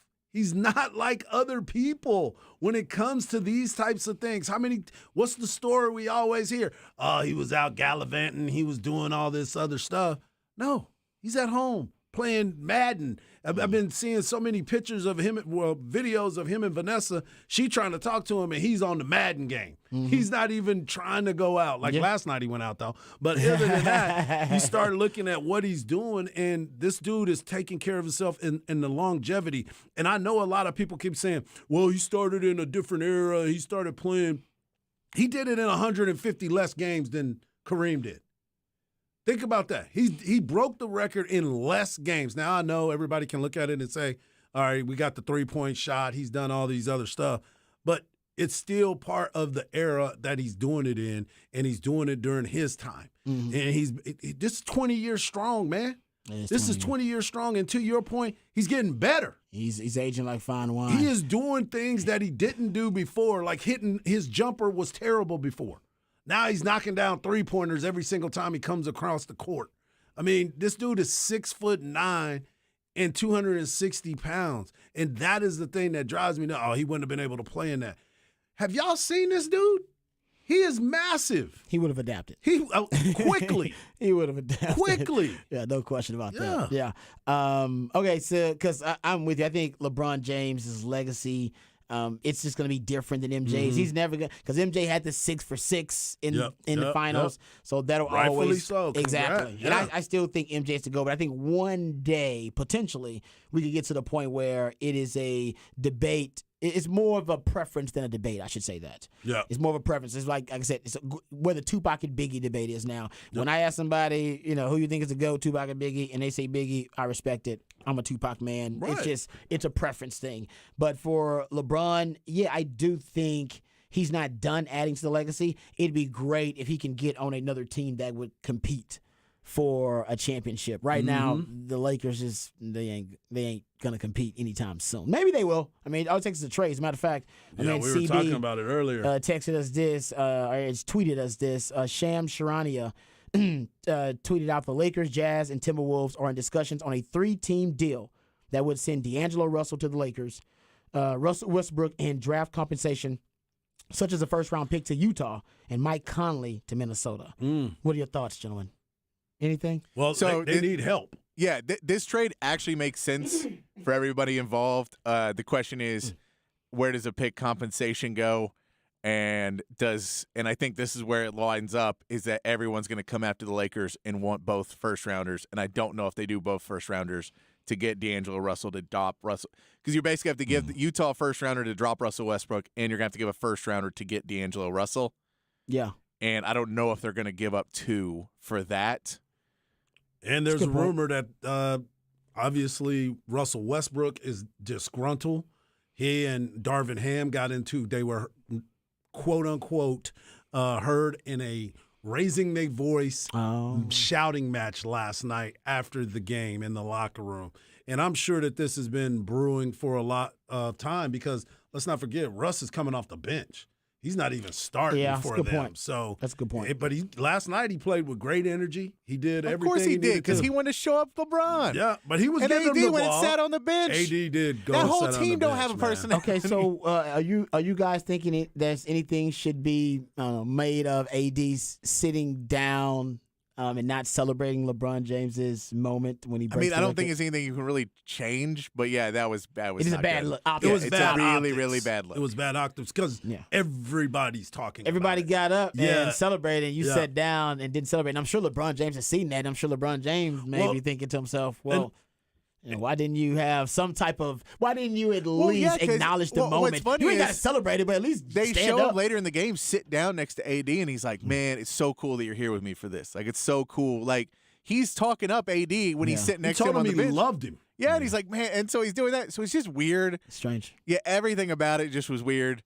The Russell Westbrook was expected. You were like, Russell's going to put up a lot of shots tonight because he knows everybody's watching, and he wants to show that he's still, in his mind, the GOAT. Hey, Yeah. and you know what? The Lakers probably like, yeah, do it, because LeBron's gonna get his record. We need your trade value to go up. Yeah, so yes, exactly. go out there, Keep Russell. eating, keep it, eating. do your Yeah. thing. Well, maybe he just wants to feel respected, and he wants to be celebrated and not just tolerated, Harge. Yeah. Those were the words of when Kyrie Irving, when he spoke to the media about his trade to the Mavs. He said, quote, being in this seat today, I just know I want to be in places where I'm celebrated and not just tolerated or just kind of dealt with in a way that doesn't make me feel respected. There were times throughout this process when I was in Brooklyn where I felt very disrespected, and my talent, I work extremely hard at what I do. No one talks about my work ethic, though. Everyone talks about what I'm doing off the floor. I just want to change that narrative, write my own story, and prepare in the gym. Now that I'm in Dallas, just focus on what I can control. Like I said, I'm always going to be close with those guys in Brooklyn. Okay. All right. He seems very optimistic, and he just wants to be celebrated and respected and not just tolerated. It goes back to what we've been talking about just recently, right? Don't you have to do things to make people want to celebrate you? That's fair. Because now you're just being tolerated. You know what I'm saying? That is why it's happening. The only reason why you're being tolerated, because if you weren't talented, none of this would be happening, bro. No, he's talented, yeah. That's what I'm saying. If you weren't talented, nobody would even be talking about you. At this point, it's all about the risk reward with Kyrie Irving. Right. But, Yeah, you know the risk, but you also know the reward. but you know this. Hey, man, if that's what you want, go do it. It Yeah. is the world's your oyster because you got all the talent in the world, and all you have to do is not mess up. That's Yeah. it. All you got to do is not walk out and say, hey, man, Luke is holding the ball too much, or hey, man, the offense doesn't work this way, and hey, man, we're not winning enough. Or as long as you just go and play basketball for the next few months, Yeah. you are there. And now, look, you're never going to live it down because that's just It's your reputation. It's hard to lose a reputation. yeah. no matter And I what it mean, is. and especially to go, hey, man, he was good for 6 months. Let's ignore the years of past past history, but it's yours. So you don't do it and then come out in 2 months and go, they're not respecting me again. You go, what? Why are they not respecting you? Because every day I had to go to the gym. There's not a party that I show into the gym early. Yeah. You go, well, you don't get that because no one gets that. You're just supposed to do it. But the Mavs actually may do that just because they want to keep them happy for the remainder of the season. Confetti every day. Yeah.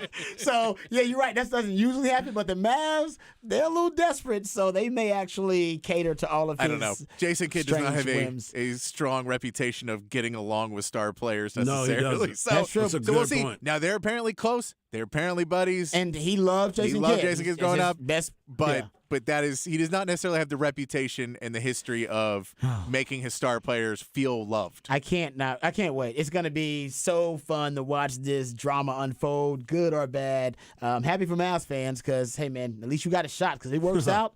You're gonna be in the conversation. Absolutely. In the championship conversation. There ain't no question about it.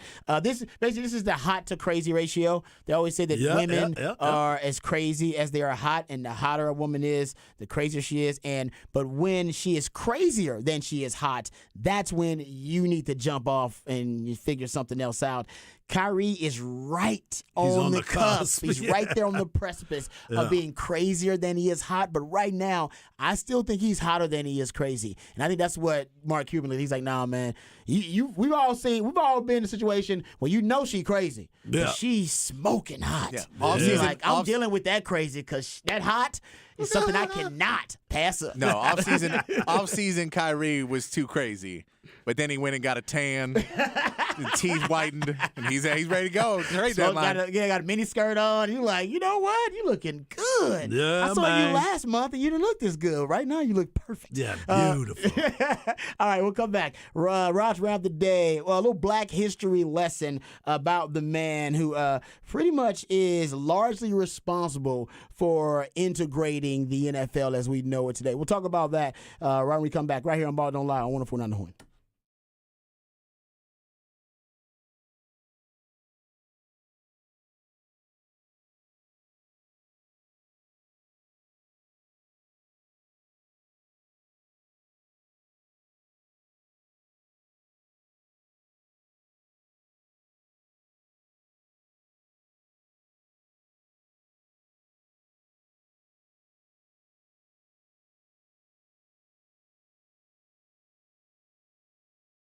Hey, what's up, folks? Lifetime Longhorn, Rod Babers here. Let me tell you about my friend Dr. Greg Eckert and his fantastic team, because if you have any concerns about your dental health, your dental hygiene, you need to reach out to Dr. Greg Eckert today. Now, him and his team can handle anything, any concerns about your dental health or dental hygiene, whether it's dental anxiety. They specialize actually in easing your dental anxiety. They also can handle any general dentistry, teeth whitening, dentures, porcelain crowns, veneers, dental implants, full mouth reconstruction, even root canal therapy. Yes, right. Whatever it takes to ensure you're getting the best quality dental care available. That's what Dr. Greg Eckert is all about. Now, it's Dr. Greg Eckert with a U. Matter of fact, they call him Dr. U because he's all about you. He's all about the patient, making sure that you're getting the best. That's why he's always on the cutting edge of the technological advances in dentistry. And right now, Dr. U can give you a brand new smile in just one day. That's right, permanently secured to your dental implants. No time spent without teeth. You'll get temporary fixtures until they can complete your permanent smile. And you'll smile again with confidence and eat freely without pain or discomfort. We're talking about a lifelike permanent solution. So if you've been told that your teeth need to be replaced, and I know you're probably feeling down and out about that, just call Dr. Greg Eckert. It's a complimentary consultation. So you got nothing to lose and everything to gain. And you can learn about a revolutionary alternative to dentures that can give you a brand new smile in just one day. I know it sounds too good to be true. It's not. It's just Dr. Greg Eckert. And give him a call, 512-345-3166. DrEckert.com, DRUECKERT.com.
All right, welcome back to Raj Rant of the Day. I want to talk a little bit about Bill Walsh, the late, great Bill Walsh. When Bill Walsh was at San Francisco, one of the things that he pioneered was the Bill Walsh Minority Coaching Fellowship. It's now kind of led to, I think it's called the Minority Internship Program or Minority Fellowship. They call it different things, but it was started by Bill Walsh. I think officially in 1988 was the first year he started, but it was something that was in the works, in the making for a long time. And since its inception, I think 2,000 something minority coaches have participated in the program. And most of the minority coaches in the NFL today, a lot of them came through that Bill Walsh Minority Coaching Program. And Bill Walsh famously, he was an activist, and he was an agent of change. As obviously he put this institution in place because he wanted to be something that would outlast him, and he wanted to be a part of his legacy. But also, he really just didn't want discrimination to get in the way of him hiring the best person for the job. All the books kind of get back to it, and I'm not saying that that wasn't his only motive. No, he wanted to integrate the game. He wanted to expand opportunities for people of color. Yes, he wanted to do all that. But he also, as a football coach, he was like, man, I want the best guy for the job, and the best guy for the job is a black man or is someone Hispanic or whatever. Hell, even if it was a woman at the time, I think Bill Walsh would have done it. He genuinely just wanted the best man or woman person for the job, and he just thought discrimination would, it would hurt his ability, right, to make that decision or make the best decision, which it does. Yep. It clouds your judgment. And the genesis of his minority coaching program essentially came from his relationship with Harry Edwards. Harry Edwards is a longtime sociology professor at Cal and Cornell. Worked at different institutions, but he's been a lone advocate for integration, and talks about social issues and race relations in this country going back to the 70s. As a matter of fact, we'll get to a story, but he helped organize the protest for the Olympics in Mexico City in 1968, Tommy Smith. He was the one who helped him organize it. Yeah, he's been around for a long time, obviously, but he's very prominent in the NFL circles as well. But it was Bill Walsh that brought him in. Yep. It was Bill Walsh that initially brought him in. You're right. After that, he did work as a consultant for Major League Baseball teams and NBA Golden State Warriors too, and other NFL teams. But they both hung around Cal because for a while Bill Walsh worked at Cal. And so he would obviously go back there every now and then, and they were on West Coast guys, and he was a sociology professor there, and they had a relationship for a long time until Bill Walsh actually hired him later on, which we'll talk about here in just a second. But when Harry Edwards was brought in 1983, I think is when basically Bill Walsh first sought his counsel about certain issues with the team, player programs, support, life skills, financial training and literacy, all that kind of stuff, right? And it was only a few years later they started talking to him about this minority coaching fellowship. And like I said, that was the genesis of it, was the conversations with Harry Edwards about social issues and about how best to have the melting pot that is his locker room, how to best be able to relate to it, and how best to be able to kind of maximize the functionality of that group of different men from different backgrounds, all that kind of stuff. Mm-hmm. And here's a great quote from, because I was reading an article about this in Sports Illustrated. It's from long, long time ago. And there's a quote in Bill Walsh's locker room and all throughout the facility. And the quote was, "Afford each person the same respect, support, and fair treatment you would expect if your roles were reversed. Deal with people individually, not as objects who are part of a herd. That's the critical factor." And it was like, man, that's a mouthful, but it's just the golden rule. But I was going to say, that's all it is. It's always the golden rule. I guess he could have made it sort of just talking about it's the golden rule. But he was big on, just mutual respect. And of course, discrimination is nothing more of a slap in the face to respect than discrimination. He once was famous for saying in the early 2000s that he didn't believe the NFL owners, even though they weren't hiring a lot of black coaches, were racist. He said, quote, "It was tough to get through to the league owners." He said, "I wouldn't say they were racist, but they felt no urgency at all." And and still to this day, you could argue that there's no real urgency about it. I mean, we had 4 minority head coaches now. Yeah. Mike McDaniels, Robert Saleh, Mike Tomlin, And and DeMeco Ryans. I think that's it. Mm-hmm. Yeah, I think that's it. So, yeah, I mean, the Rooney Rule has not really worked, but a lot of the coaches at the lower levels, assistant coaching level, came, through the minority coaching fellowship with Bill Walsh. And Harry Edwards famously said Bill Walsh just wanted the best people. It didn't matter if they were polka dot or purple. Like I said, discrimination just got in his way.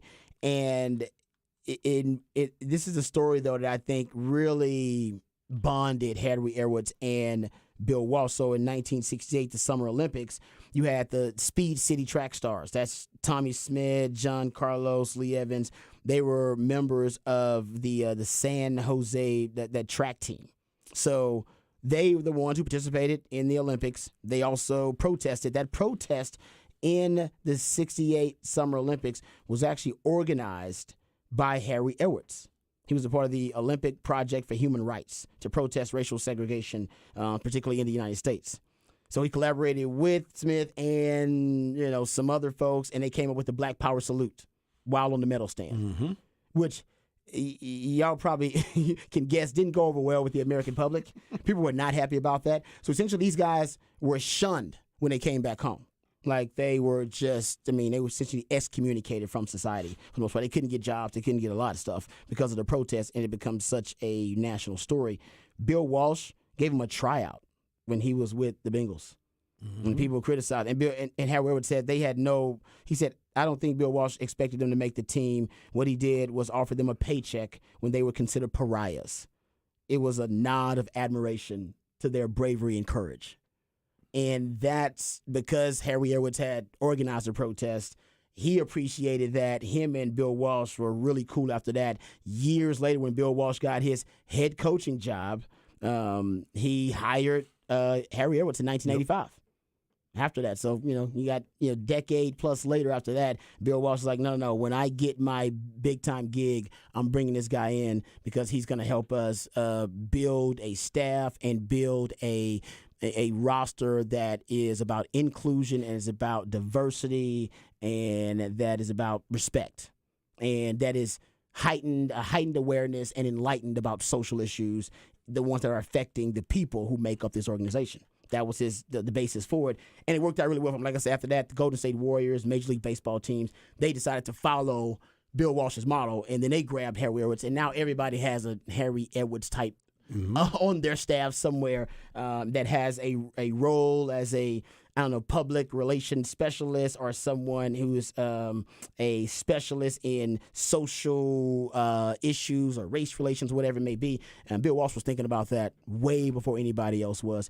And one of his secret weapons was integration, right, in the coaching staff, because not a lot of people were integrating the coaching staff. He found some damn good coaches where nobody else would give guys chances, like Dennis Green and Marvin Lewis and Ray Rhodes and Sherm Lewis, just guys who were black coaches at the time were really good. They just weren't giving the opportunity. He gave them the opportunity. Also gave him a huge advantage. Right. He had head coaches on his coaching staff that other coaching staff didn't have the luxury of that experience and that advice and that counsel.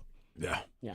He was ahead of his time. He in was a lot definitely, of ways. more than enough. And going back to what you were talking about, Mike Tomlin, Mike McDaniel, Todd Bowles, Lovie Smith. Todd Bowles, I forgot about Todd Bowles. And Steve Wilkes were all part of, and Saleh were all part of it. Obviously, Wilkes was not retained. Now he's going to be the defensive coordinator for the 49ers, and now Lovie Smith was just fired, but they replaced Lovie with DeMeco. Yeah, and Todd Bowles still the head coach. So and Todd Bowles is still the head coach. That's 5 minority head coaches. And thanks for that. Yeah, I mean, you go look at, there are a lot of coaches that came through that minority coaching program that still are for Bill Walsh. So kudos to him. A little black history lesson for the folks out there. All right, we come back. We'll get into, actually, I want to get into the dunk competition. There's a Lifetime Longhorn represented in the dunk competition. We'll talk about that when we come back. Right here on Ball Don't Lie, 104.9 The Horn.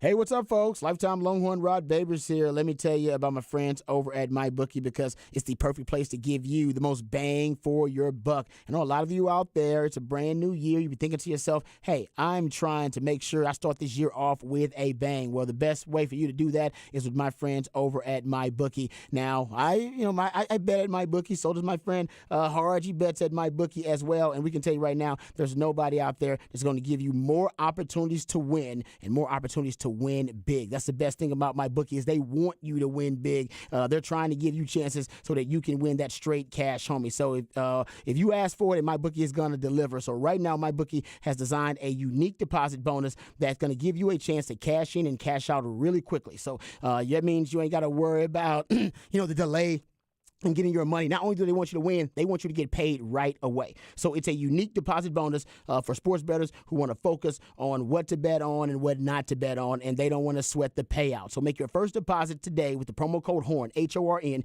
Wager your deposit amount just once, and you're eligible to cash out. That's right. So if you want a sports book that gives you the most bang for your buck, bet on the big games with MyBookie. Pre-game, live line, Super Bowl props. Bet everything from the opening coin toss to the length of the national anthem to the color of the Gatorade dumped on the winning coach, whatever it may be. MyBookie gives you the most bang for your buck. Don't forget that. Use the promo code HORN, HORN, to claim a brand new deposit bonus designed for bettors looking to cash in and cash out quick. With MyBookie, you can bet anything, bet anytime, and bet anywhere. As long as you're betting with MyBookie, you're betting with the best.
All right, welcome back to Ball Don't Lie right here on 104.9 The Horn, midweek movie music edition of Ball Don't Lie. My man Patrick plays songs from a particular soundtrack, and based on those songs that he plays for us, we're supposed to gather clues and hints and then be able to guess exactly what the feature movie is for midweek movie music. It is the harder they come today, and Harge and I did not guess that. So Wasn't even close. my man Patrick took pity on us, and we appreciate that. I was looking for Cool Runnings. That was a great guess, though, by the Hey, way. you got Jamaican. Yeah, that's what I did. say. You got the reggae thing working, so that was a great guess. All right, let's get to this news. This little NBA nugget here that I want to discuss. And my man Patrick sent this, and I thought it was cool. So Jericho Sims, lifetime Longhorn Jericho Sims, has now entered his name into the dunk contest. So that's pretty cool. So he's got now the updated dunk contest participants, and I'm sure they can add to this. The one that I have says that Trey Murphy, the third, the New Orleans Pelicans wing, he's going to be a part of it.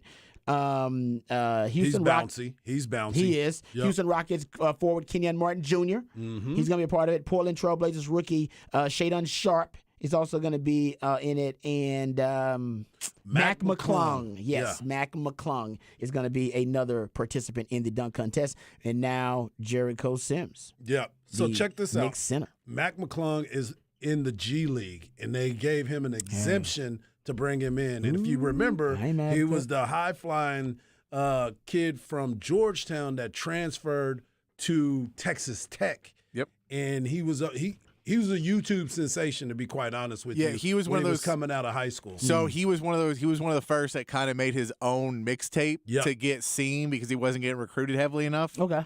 And that was his deal. And yeah, then he had a game winner against Texas in the. Yeah. Of course he did. Yeah, and that was the Of one. course he did. That was the game where Chris Beard was talking about how much he loved Brock Cunningham, and he made the jumper right in front of us. And they were I think they were even sitting on the opposite side that game because it was during COVID. I It believe. was during COVID. Yeah, So yeah. I know, because I know we were up because I was explaining to someone afterwards that McClung did the interview. And then he home alone ran to the locker room, and I was like, "Oh man, that Exactly. hurts!" Exactly. You know, like the arms that circle the windmill Yeah, arms running exactly. back. It's Like wild. a The Home 5-year-old Alone run. running back to the locker room. Like, I like oh that. man, I don't like this. Like Yeah. you don't know how to run, like you've never been taught. Oh how to no, actually just like I'm so Arms excited. flailing all over the Yeah. Okay, so dunk contest is February 18th. Yep. I'll throw this out there, and this is a take that I've always had since we're talking a lot about LeBron James. This is actually something that I'm critical of LeBron James for, Very and I much do so. blame him for. I think he is to blame for the dunk contest becoming less of a spectacle Yep. and less of an event. Because there was a passing of the torch from star to superstar when it came to the dunk contest. I'm not saying they haven't had stars in it since. They have, but it was seen as a rite of passage that, all right, if I want to be the GOAT, I got to enter the dunk contest, win it like MJ. Kobe did it. I think it was when you're young and you're youthful in your prime, your body can withstand it. That's when you're supposed to do it. We've seen LeBron in pregame warm-up do Oh, dunks my that would goodness. win the dunk contest. Yes. And he never did it. And the reason he never did it, and I'll say it, and I think it's true, I think he ultimately was a little afraid that he had more to lose than to gain, and he was afraid he went out there and everybody would be trying to show up LeBron. You know that. Everybody's like, oh, LeBron's in it? Everybody's going to enter. I'm going to show up LeBron. And he knew that he could lose it. But it's the same reality that MJ faced. MJ didn't care. MJ's like, ain't nobody going to beat me. If they do beat me, they ain't going to beat me, next time. They ain't going to beat me the next time after that. He found a way to win. He lost to Dominique Wilkins. Yep. Still found a way to win.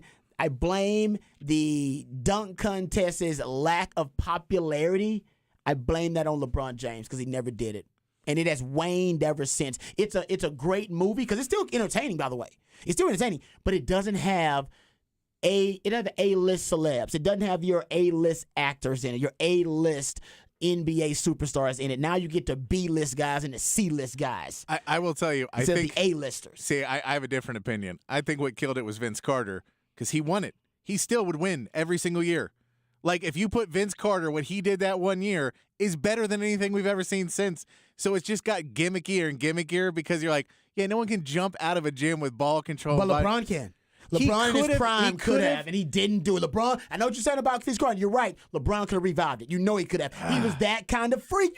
No, I think he could have done. I think he could have done good. He decided, nope, it ain't worth it for me. I think he could have done good. I don't think he could have revived it because like Blake Griffin could jump out of a gym and he couldn't revive it. Blake Griffin is like a 2-foot jump. He's like the Dominique Wilkins kind. That's different what LeBron is. LeBron's a different kind of athlete than Blake No, Griffin. I get that. I agree with you. I agree with you. LeBron would have won it And and, it'd been LeBron huge. and people look up to LeBron. The players don't look up to Blake Griffin. Sorry, they don't. No. They look up to LeBron. If LeBron did it, all the young guys would go, I got to do it. It's part of the process. It's the rite of passage. You got to do it. He didn't do it, and then everybody else went, you ain't got to do it. Don't give me the Dwight Howard. Those guys aren't iconic. We're talking about the iconics guys, all right, the icons. Yep. We're talking about MJ. We're talking about Kobe. Right. They did it, and when he didn't do it, he was the next superstar, and he did. Everybody assumed he would, and he never did. All right, let's see. Who would we want in it though? Right now, I don't know. I just don't know the high flying superstar of No, now. because now they do the 3-point contest. Yeah, because that that's is where true. y'all went when it became once people stopped looking at the dunk contest as the marquee event. They all said, "I'll go do a 3-point contest," The and that's where all the skills stars are. challenge, yeah. Kill, KD's done that. Steph done that. Kyrie, everybody does that. Yep. Nobody wants to do dunk contest because LeBron basically decided it's not important. I think that's what hurt his like you said, the passing of the torch. He was the guy that should have been the next guy in the dunk contest. I 100% agree. And matter of fact, me and my son were having this conversation last night, and I even told him this last night. I said, the problem with LeBron, too, he never participated in a dunk contest, and he had every opportunity to do it. He was that guy. You that dude. He was that dude. You that dude, man. And he had that flair, and everybody would have been all eyes on him, and that's that one part of his legacy that he missed. And I know people are like, it's a dunk contest. No, I wrapped my weekends around making sure I watched the dunk contest. Everybody did. That is what it was all about. I'm like, I Everybody did. cannot wait to see what these dudes are about to come up with. Even not Blake Griffin, but what's the other dude? Aaron Gordon. The Yeah, dunks that he's been CB doing. just brought that up. Yeah, Yeah. that's a good point, CB. That Aaron Gordon, Zach LaVine one, because there was two of them Zach going at LaVine it. is a bouncy dude, And like too. I said, That one was good. I don't But think they're y'all not- heard me. no, I know said exactly it's what you're still saying. good. It's Yeah. still good. It's Yeah. still very entertaining. Sometimes. It's just missing A-listers. A-listers. We're a celebrity-driven culture. We want celebrities doing that stuff. Yep. We don't want people we never heard of. And that's just the reality of it. And I think when LeBron decided he wanted to do it, the A-listers all said, we don't need to do it. Yeah, I We're too get good your for it. point about going over to the 3-point and the skills challenge. And, Exactly. and They- doing they that, have way teaming more- up with other people. Yeah, they're way more star-studded events Yeah. than the dunk contest is now. And dunk contest used to be the marquee event. Yep. Nobody even cares about it anymore. Yeah, we'll come back. We care about it. We'll come back. We'll get into the combine, a lot of Longhorn-related news. Go behind the Burn curtain right here on Ball Don't Lie, 104.9 The Horn.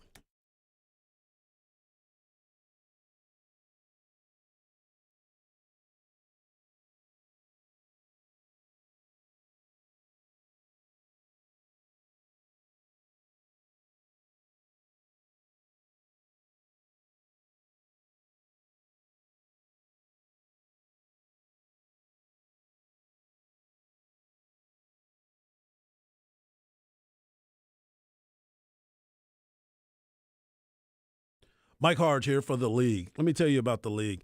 It is locally owned and operated right here in Austin, Texas. They have 4 Austin area locations: Avery Ranch, Bee Cave, Dripping Springs, and Belterra. This month, the league presents, the trip to the Big Easy. Everybody understands what that New Orleans flavor is all about. This is why you need to go over and check it out. How about trying out that Creole Cobb salad? Or better yet, get yourself some of that stuffed pork chop. And why not try some potato croquettes? Listen, the featured burger of the month, and I know it's not technically a burger, but think about having a shrimp po' boy. If you don't like shrimp po' boys, you're not talking about the Big Easy. My mouth is watering just talking about all of this. You can make a trip out to the Lakeway location, and on Sundays, you can try Lonnie's famous fried chicken. The menu includes a family bucket that is enough to feed a family of 8. You get a 4-piece plate with some wings and also some waffle fries. Why not treat yourself, your family, or your friends and get over to the league? That's right, you got 4 places that you can go: Avery Ranch, Bee Cave, Dripping Springs, that's the Belterra location, and of course, Lakeway. Or if you want to make an order, go online and you can do it at leaguekitchen.com. That is leaguekitchen.com.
All right, welcome back to Ball Don't Lie right here on 104.9 The Horn, midweek movie music edition of Ball Don't Lie, where my man Patrick plays jams from a soundtrack of a movie that inspired him and plays those songs for us. And based on these selections, we should gather clues and hints as to what the featured movie is for midweek movie music. The Harder They Come is the movie that's featured for midweek movie music today. All right, you can be a part of the show. I think I'm going to end up having to download this thing right here. The soundtrack? Yeah. I want to watch the movie, so I'm going to try to see if I can stream the movie. I've never even heard of it before today, but I do like the soundtrack, though. The soundtrack is legit. It's really nice. All right, Specs text line, best way for you to get in touch with the program, 512-337-3776. We were just talking about LeBron James and how he never entered the dunk contest because the dunk contest is coming up in a couple of weeks, and how he never entered the dunk contest. And I think it's one of the reasons the dunk contest started to decline. Not the only reason. Some other reasons, but it's one of the big reasons why it started to decline because it was no longer considered a rite of passage for the next great superstar to be in the dunk contest. Before LeBron, I think it was, and since then it's kind of waned. Still really good, just missing the A-list star power that I think it needs. But here's the reason I think, and this is why I can relate to LeBron haters. I'm not a LeBron hater. I love LeBron. My dog's middle name is LeBron. So I love me some LeBron James, full disclosure. But I understand the LeBron dislike and hatred from a competitive hatred thing, not real hate. Right. Well, some of y'all actually do really hate him. I can tell. Very much so. But I get it. Like I said, I'm not judging you. I get it because it's the reason he didn't enter dunk contest because my man CB, shout out to my man CB, who sent us the video at ChrisGB002000 of LeBron James saying that he was going to enter the dunk contest in 2010, and then of course he pulled out of it, and Magic Johnson offering him $1 million if he wins the dunk contest, and him still not doing it. By the way, that's pennies for him. It's because he didn't want to tarnish his image. It wasn't because, I think he was worried about losing to, I don't not say a nobody, but a B-list, C-list NBA player that just was really hyped up and had great creative dunks, and he knew that would tarnish his image. That's why he didn't do it. MJ didn't give a damn about that. Yeah. MJ went to dunk contest. He was in his own world. And he was like, I'm the baddest mofo in this league, right? And I'm about to prove it again. Yep. Watch this. Yeah. Watch this. Watch this. Watch this. Yeah. And instead of having that type of mentality, that competitive sickness, LeBron James thought first about his legacy and how he was going to look, and thought, nah, it ain't worth it. And maybe he's right, but that's why people don't like LeBron. Because sometimes he thinks about the image first. I'm mad about that. I'm mad that we didn't get a chance to see him in the dunk contest. Win or lose, didn't matter to me.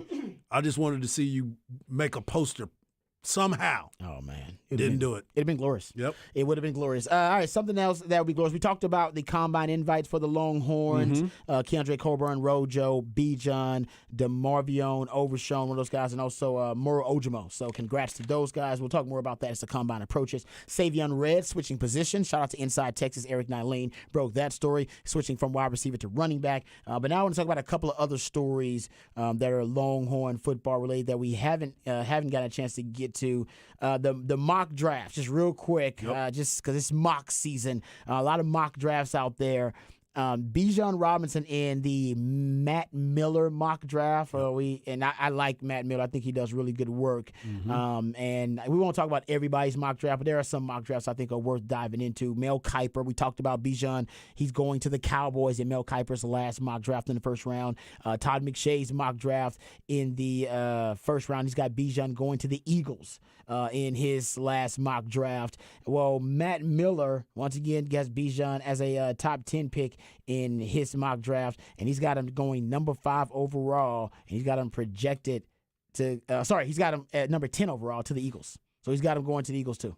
Man. So Todd McShay and Matt Miller, 2 picks. And I told you guys before these mocks even came out, I said, honestly, y'all better pray he don't end up with the Eagles or the Bills. I told y'all. Yep. And all these mocks got the Eagles getting, because it's a luxury pick for them. They got multiple first-round picks, so that's a luxury pick for them that a Bijan could put them over the top. I would much rather put them to – I would want Bijan to go to Buffalo than I would anybody in the NFC. Interesting you bring that up, because Lance Zierlein, who does great work for NFL.com and down there in H-Town, he's got a mock draft, and he's got Bijan going to to Buffalo. I would Yeah. watch him and pat him on the back and be like, Yeah. do your thing, Bijan. I get my kid a jersey.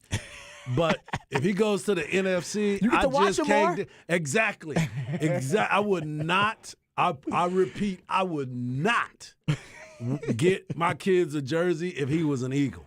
I would not do that. I would Yeah. not do it if he's a Giant. I would not do it if he's a 49er. I'm definitely not doing that. Any other team in the NFC, because that means we got to have smoke with him.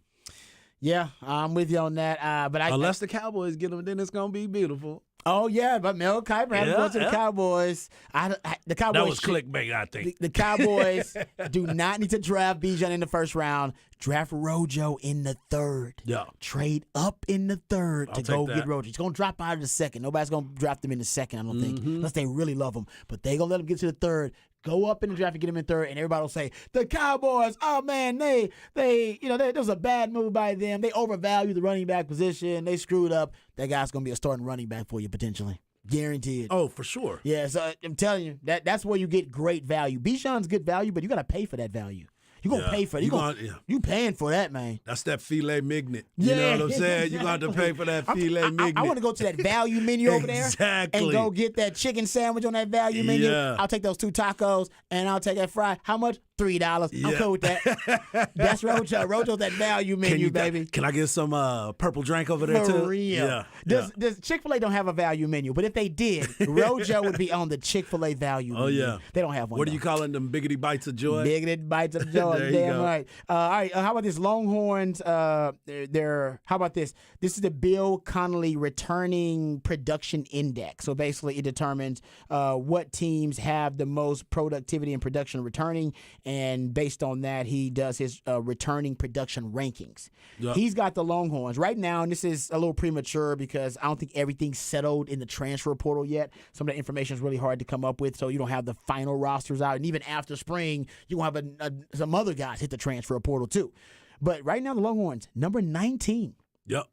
in returning production ranking right now. They're the number 3 offense, returning 85% of their offensive production. Number 68 defense, returning 63% of their defensive production for an average. I think their returning production average is 74%. And yeah, that's the best. Right now, that is one of the best. Oh, actually, yes, one of the best numbers in the Big 12 overall. So they're one of the most experienced teams in the Big 12. You go look at it, Texas Tech is 64th, West Virginia 66th, Iowa State 67th, BYU 70th, K-State 76th, Oklahoma 77, Houston 82, Oklahoma State 89, Baylor 100, TCU 118, Cincinnati 124, Alabama 125th actually. So in terms of returning production, Texas is looking pretty good. You're returning 10 of the 11 starters. Yeah. But your best player and your best leader, Rojo and Bijan, both going off offense. Yeah, this is going to be big for the Texas Longhorns, and the talent's there. You just talked about it. I mean, you start looking around and trying to figure out what is going to be good for them. You should be a lot better. The expectations are high when it comes for them. It's true. That is what it's all about. It is to the point where you need to start looking at how do we maximize the most out of this talent that we're continuing to stockpile at this point. You are bringing in so many the stars. If you're just going to go with the stars, right? Mm-hmm. If you're going to look at the 5 stars, 4 stars, 3 stars, the development, and that's the other part of it. The development is starting to show its face too. Yes, guys are getting better. Did a great job So last now year. take it to the next step. They did a great job last year. Yeah. Almost every position got better across the board. Yep. Wide receiver is the only position you could look at and go, yeah, I'm not sure if wide receiver got better. I'll admit that, and I'm a Brennan Marion fan. Yep. But every other position got better, and you're right. I mean, I looked at a Pro Football Focus article today that said Texas this past season had the best best interior D line in the country. Yeah. That's how deep they were. 2 of those guys, Kendrick Coburn, Moro Ojimo, they're going to try to go to the NFL, and they listed their top returning interior defensive linemen, and they have Byron Murphy.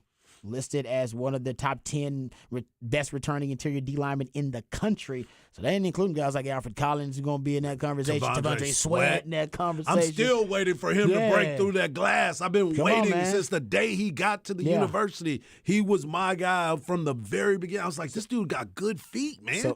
So they're deep. And on the offensive line, Pro Football Focus had Kelvin Banks listed as one of the top 10 best returning tackles in football. That guy's going to be a top 10 pick potentially for everything whenever he decides to come out. But you're looking at a deep offensive line, Hard. You may have some new faces on the offensive line just because you're upgrading from guys last year, and you're bringing back your starting right tackle and your starting right tackle and your starting left tackle. Right, and that's why there's no excuses. That's why it's imperative for us to end up in Arlington, because you are bringing back so much experience. Not only are you bringing back those guys, but a lot of guys got reps last year. Yeah, you bring back your entire starting O-line.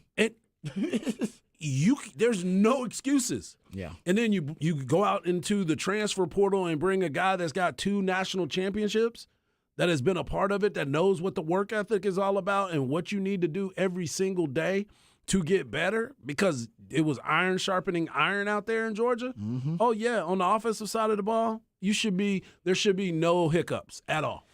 I believe the Longhorn fans out there are using the hashtag no excuses. No excuses. Hashtag. So no excuses. Yeah, I like that. That's basically what it comes down to for Sark. One more Longhorn-related story, just while we're talking about stuff behind the burnt orange curtain. This is good news. It's being reported by our friends over at Horns 24/7 that the new wide receiving coach, Chris Jackson, is having a very calming influence on the wide receiver room, groundedness, balance, and calm confidence with the wide receiver room is what they're reporting right now. And it's a lot of positive vibes coming out of the wide receiver room just here in the offseason with the new wide receivers coach. So looks like everything's going well with the new wide receiving coach, and I guess you'll get your first peek of that coming up in the spring. And spring is not that far away, actually. It is right here. Yeah, it's creeping up on us. All right, also the break is creeping up on us. We come back, we'll get into some NFL news, notes, and nuggets, and then we're actually going to wrap it up and put it in the oven. We're off a little bit early today. We're going to give you up to Texas women's basketball, currently leading the Big 12 conference, leading Texas women's basketball. We'll talk about that when we come back right here on Ball Don't Lie, 104.9 The Horn.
All right, welcome back to Ball Don't Lie right here on 104.9 The Horn. Getting ready to wrap it up and put it in the oven. Before we do, we'll get to some of your big game bowl coverage. Midweek movie music edition of Ball Don't Lie right here on 104.9 The Horn. Thanks to my man Patrick for playing jams from a movie that I didn't even know existed, The Harder They Come. But apparently the soundtrack, which is what we focused on, one of the most influential in reggae history. And a little research, it is apparently streaming in many places like Amazon Prime. You can get it on Peacock, other places like that.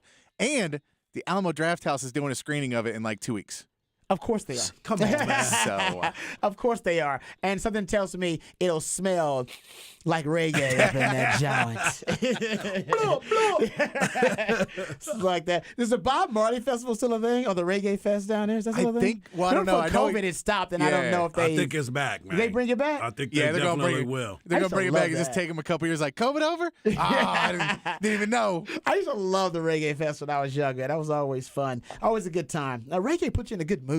It did. I was driving in. It was raining and everything. I was listening to this stuff Yeah. before coming in. I was just like, oh, you know what? It don't even matter. It's raining. Yeah, I know what. That's very true. We've been listening to reggae all day, and I just realized, like, man, I'm in a really good mood because of the reggae. Yeah, it started changing you, didn't it? It does, man. Yeah. It does. All right, let's get to some NFL news, notes, and nuggets. But first, before we do that, let's give some love to our big game bowl coverage sponsor. The Horn's big game coverage is brought to you by Texas Truck and Trailer, located in Leander on Crystal Falls Parkway and in Northeast Austin at I-35 and Runberg. Call Texas Truck and Trailer at 512-528-6038. That's 528-6038.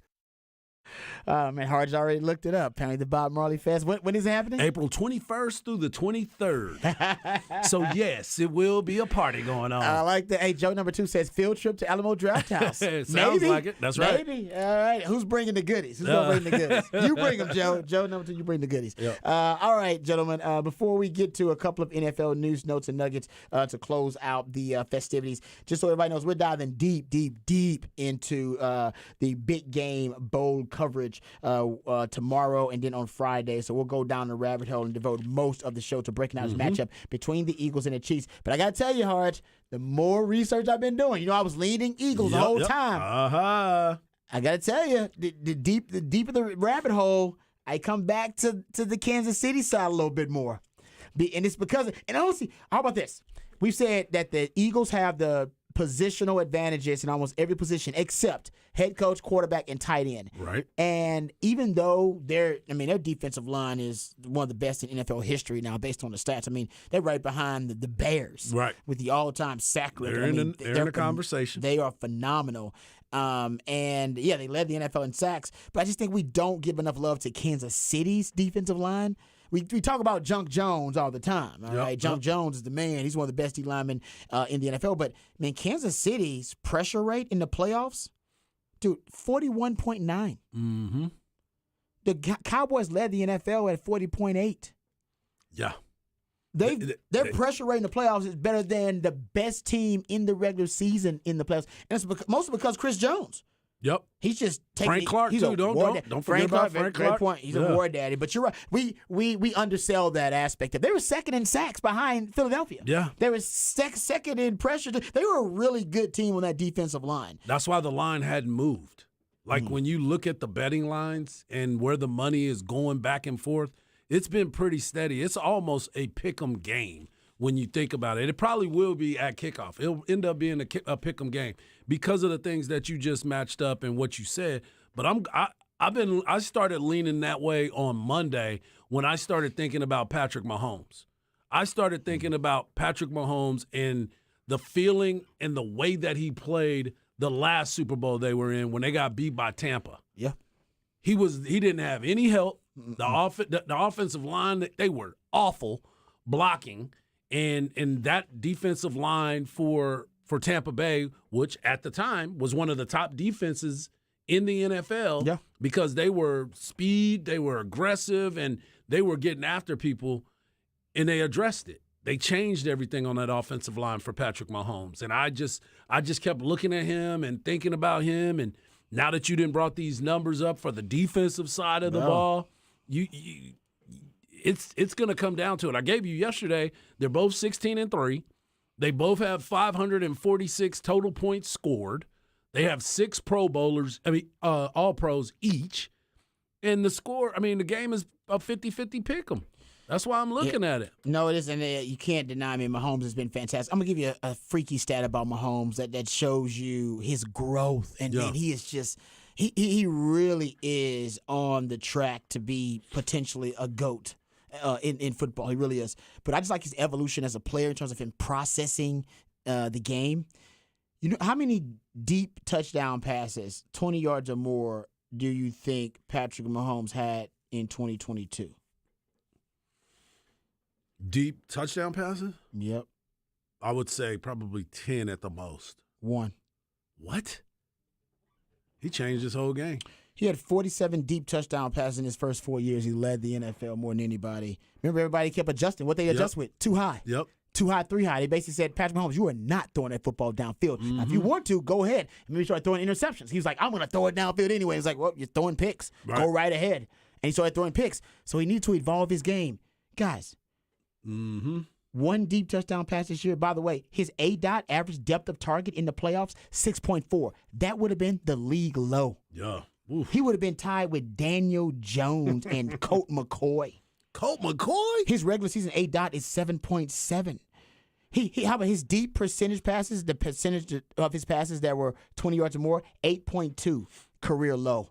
He is a different quarterback than he was when he won the MVP and won the Super Bowl. Yeah. Now he's back as a different quarterback, different personnel. Allow me wide to receiver by reintroduce committee. myself. And he's still up front runner for the And he's MVP. gonna win it if He's he in the Super Bowl. He's gonna win it if he get in Yep. it. It's amazing, guys. It really is phenomenal the way he has evolved his game. So we'll get into that a little bit more. I think that's gonna play a big role because are they gonna bring a guy down in the box to stop the running game of Philadelphia? Of Kansas City, because Pacheco. I'll give you some numbers about him tomorrow, too. Oh, yeah, bring them things. Pacheco's been balling, man. He's been Yeah, balling. he is. All right, we don't have a ton of time to get into all the NFL topics, but we discussed most of them. Derek Carr is visiting with the Saints, and we'll update you until all that goes. The Pro Bowl ratings came out, too. And for the Pro Bowl festivities or weekend extravaganza, whatever they're calling it, they were surprisingly high. I think we talked about this a little bit, but they were at 1 point. I think you got it was at the rating was one of the highest ratings they've had actually in the last 8 years or so for the actual Pro Bowl, and he got a 6.157 million viewers. Wow. Which was the highest sports event of the weekend. Wasn't a lot of sporting events that weekend anyway. You mean you didn't watch the NASCAR race Oh, in the LA? day. Not the weekend, the day. I say the day, not the weekend, the day. But that's still pretty damn good. And For I would sure. say, football, I would say football to me, it's kind of like sex. Even when it's bad, it's still good. And hell, even when they're running around in shorts and playing dodgeball and kick-tack-toe. I like kick-tack-toe. Exactly. I liked it. Yeah. Kick, whatever it is. They're playing the kid games. People will still like it because people love football. People, even when it's that version of football, which is not really football. It's kind of like, dry humping, I guess, if that's the case. Ooh, pause. Yeah, nothing wrong with that. That's innocent. That's very innocent there. Okay. That's innocent. It is That's innocent. That's it. Sound like Mac Brown. That's innocent. It's innocent. Nothing wrong with that. All right. I want to tell everybody, go to the Horn page, hornfm.com. If you missed any part of any of the shows, you can go there and catch up with them on the podcast page. It's that simple. Also, go check out the Flex. Always a good idea to go check out the Flex. Got great content up there as well. And we're off early today. We're giving you up to the ladies, Texas women's basketball coming up next. And that's starting at 6:45 pregame and 7 o'clock, 7:15. It's 7 o'clock game time. 7 o'clock game time. And then after the women's basketball game, there will be Longhorn Blitz, Fight Night, and Sports Guys Talking Wrestling. Nice. There's so much I like happening. that. Still get a on this Wednesday night station. lineup. You're going to get it all, baby. So just stick around, man. You get your Longhorn infusion, if you will, with Longhorn Blitz. We talk some Texas football stuff, talk about the Big 12 schedule that was released, and get into a lot of other different topics as well. Yeah, we definitely need to get into that Big 12 conference schedule that was sent out and kind of prognosticate what our You wanna thoughts play are the going to be. schedule game? I always love playing the You wanna schedule play game. the schedule game? Sometimes I We don't can do even it. like to look at it. I just throw it out there and say what the number's going to be. So- then I try to guess. All right, tomorrow we'll play the schedule game. Yeah, I like Give you that. what we think the wins and the losses Yeah. are for Texas. Nothing Yeah. wrong with that. Undefeated, by the way. Hey, You man, ain't gotta tomorrow- ask me. Hey, drink that Kool-Aid, baby. Drink Trade that deadline, Kool-Aid. trade deadline 3 p.m. tomorrow for the NBA, so we will know when our show starts. Basically, There it what is. has happened in the NBA. That's a If beautiful anything. thing. I got a feeling something's gonna happen. I think the Mavs might make another move. That's the word on the street. The Mavs might not be done. Sneaky. I want to thank my man Patrick for doing a great job. Thank Harge as well, and thank all you out there for listening. Remember, the revolution will not be televised. We're talking about it right here on Ball Don't Lie. We love you guys. We mean that. Take care of yourselves, but more importantly, take care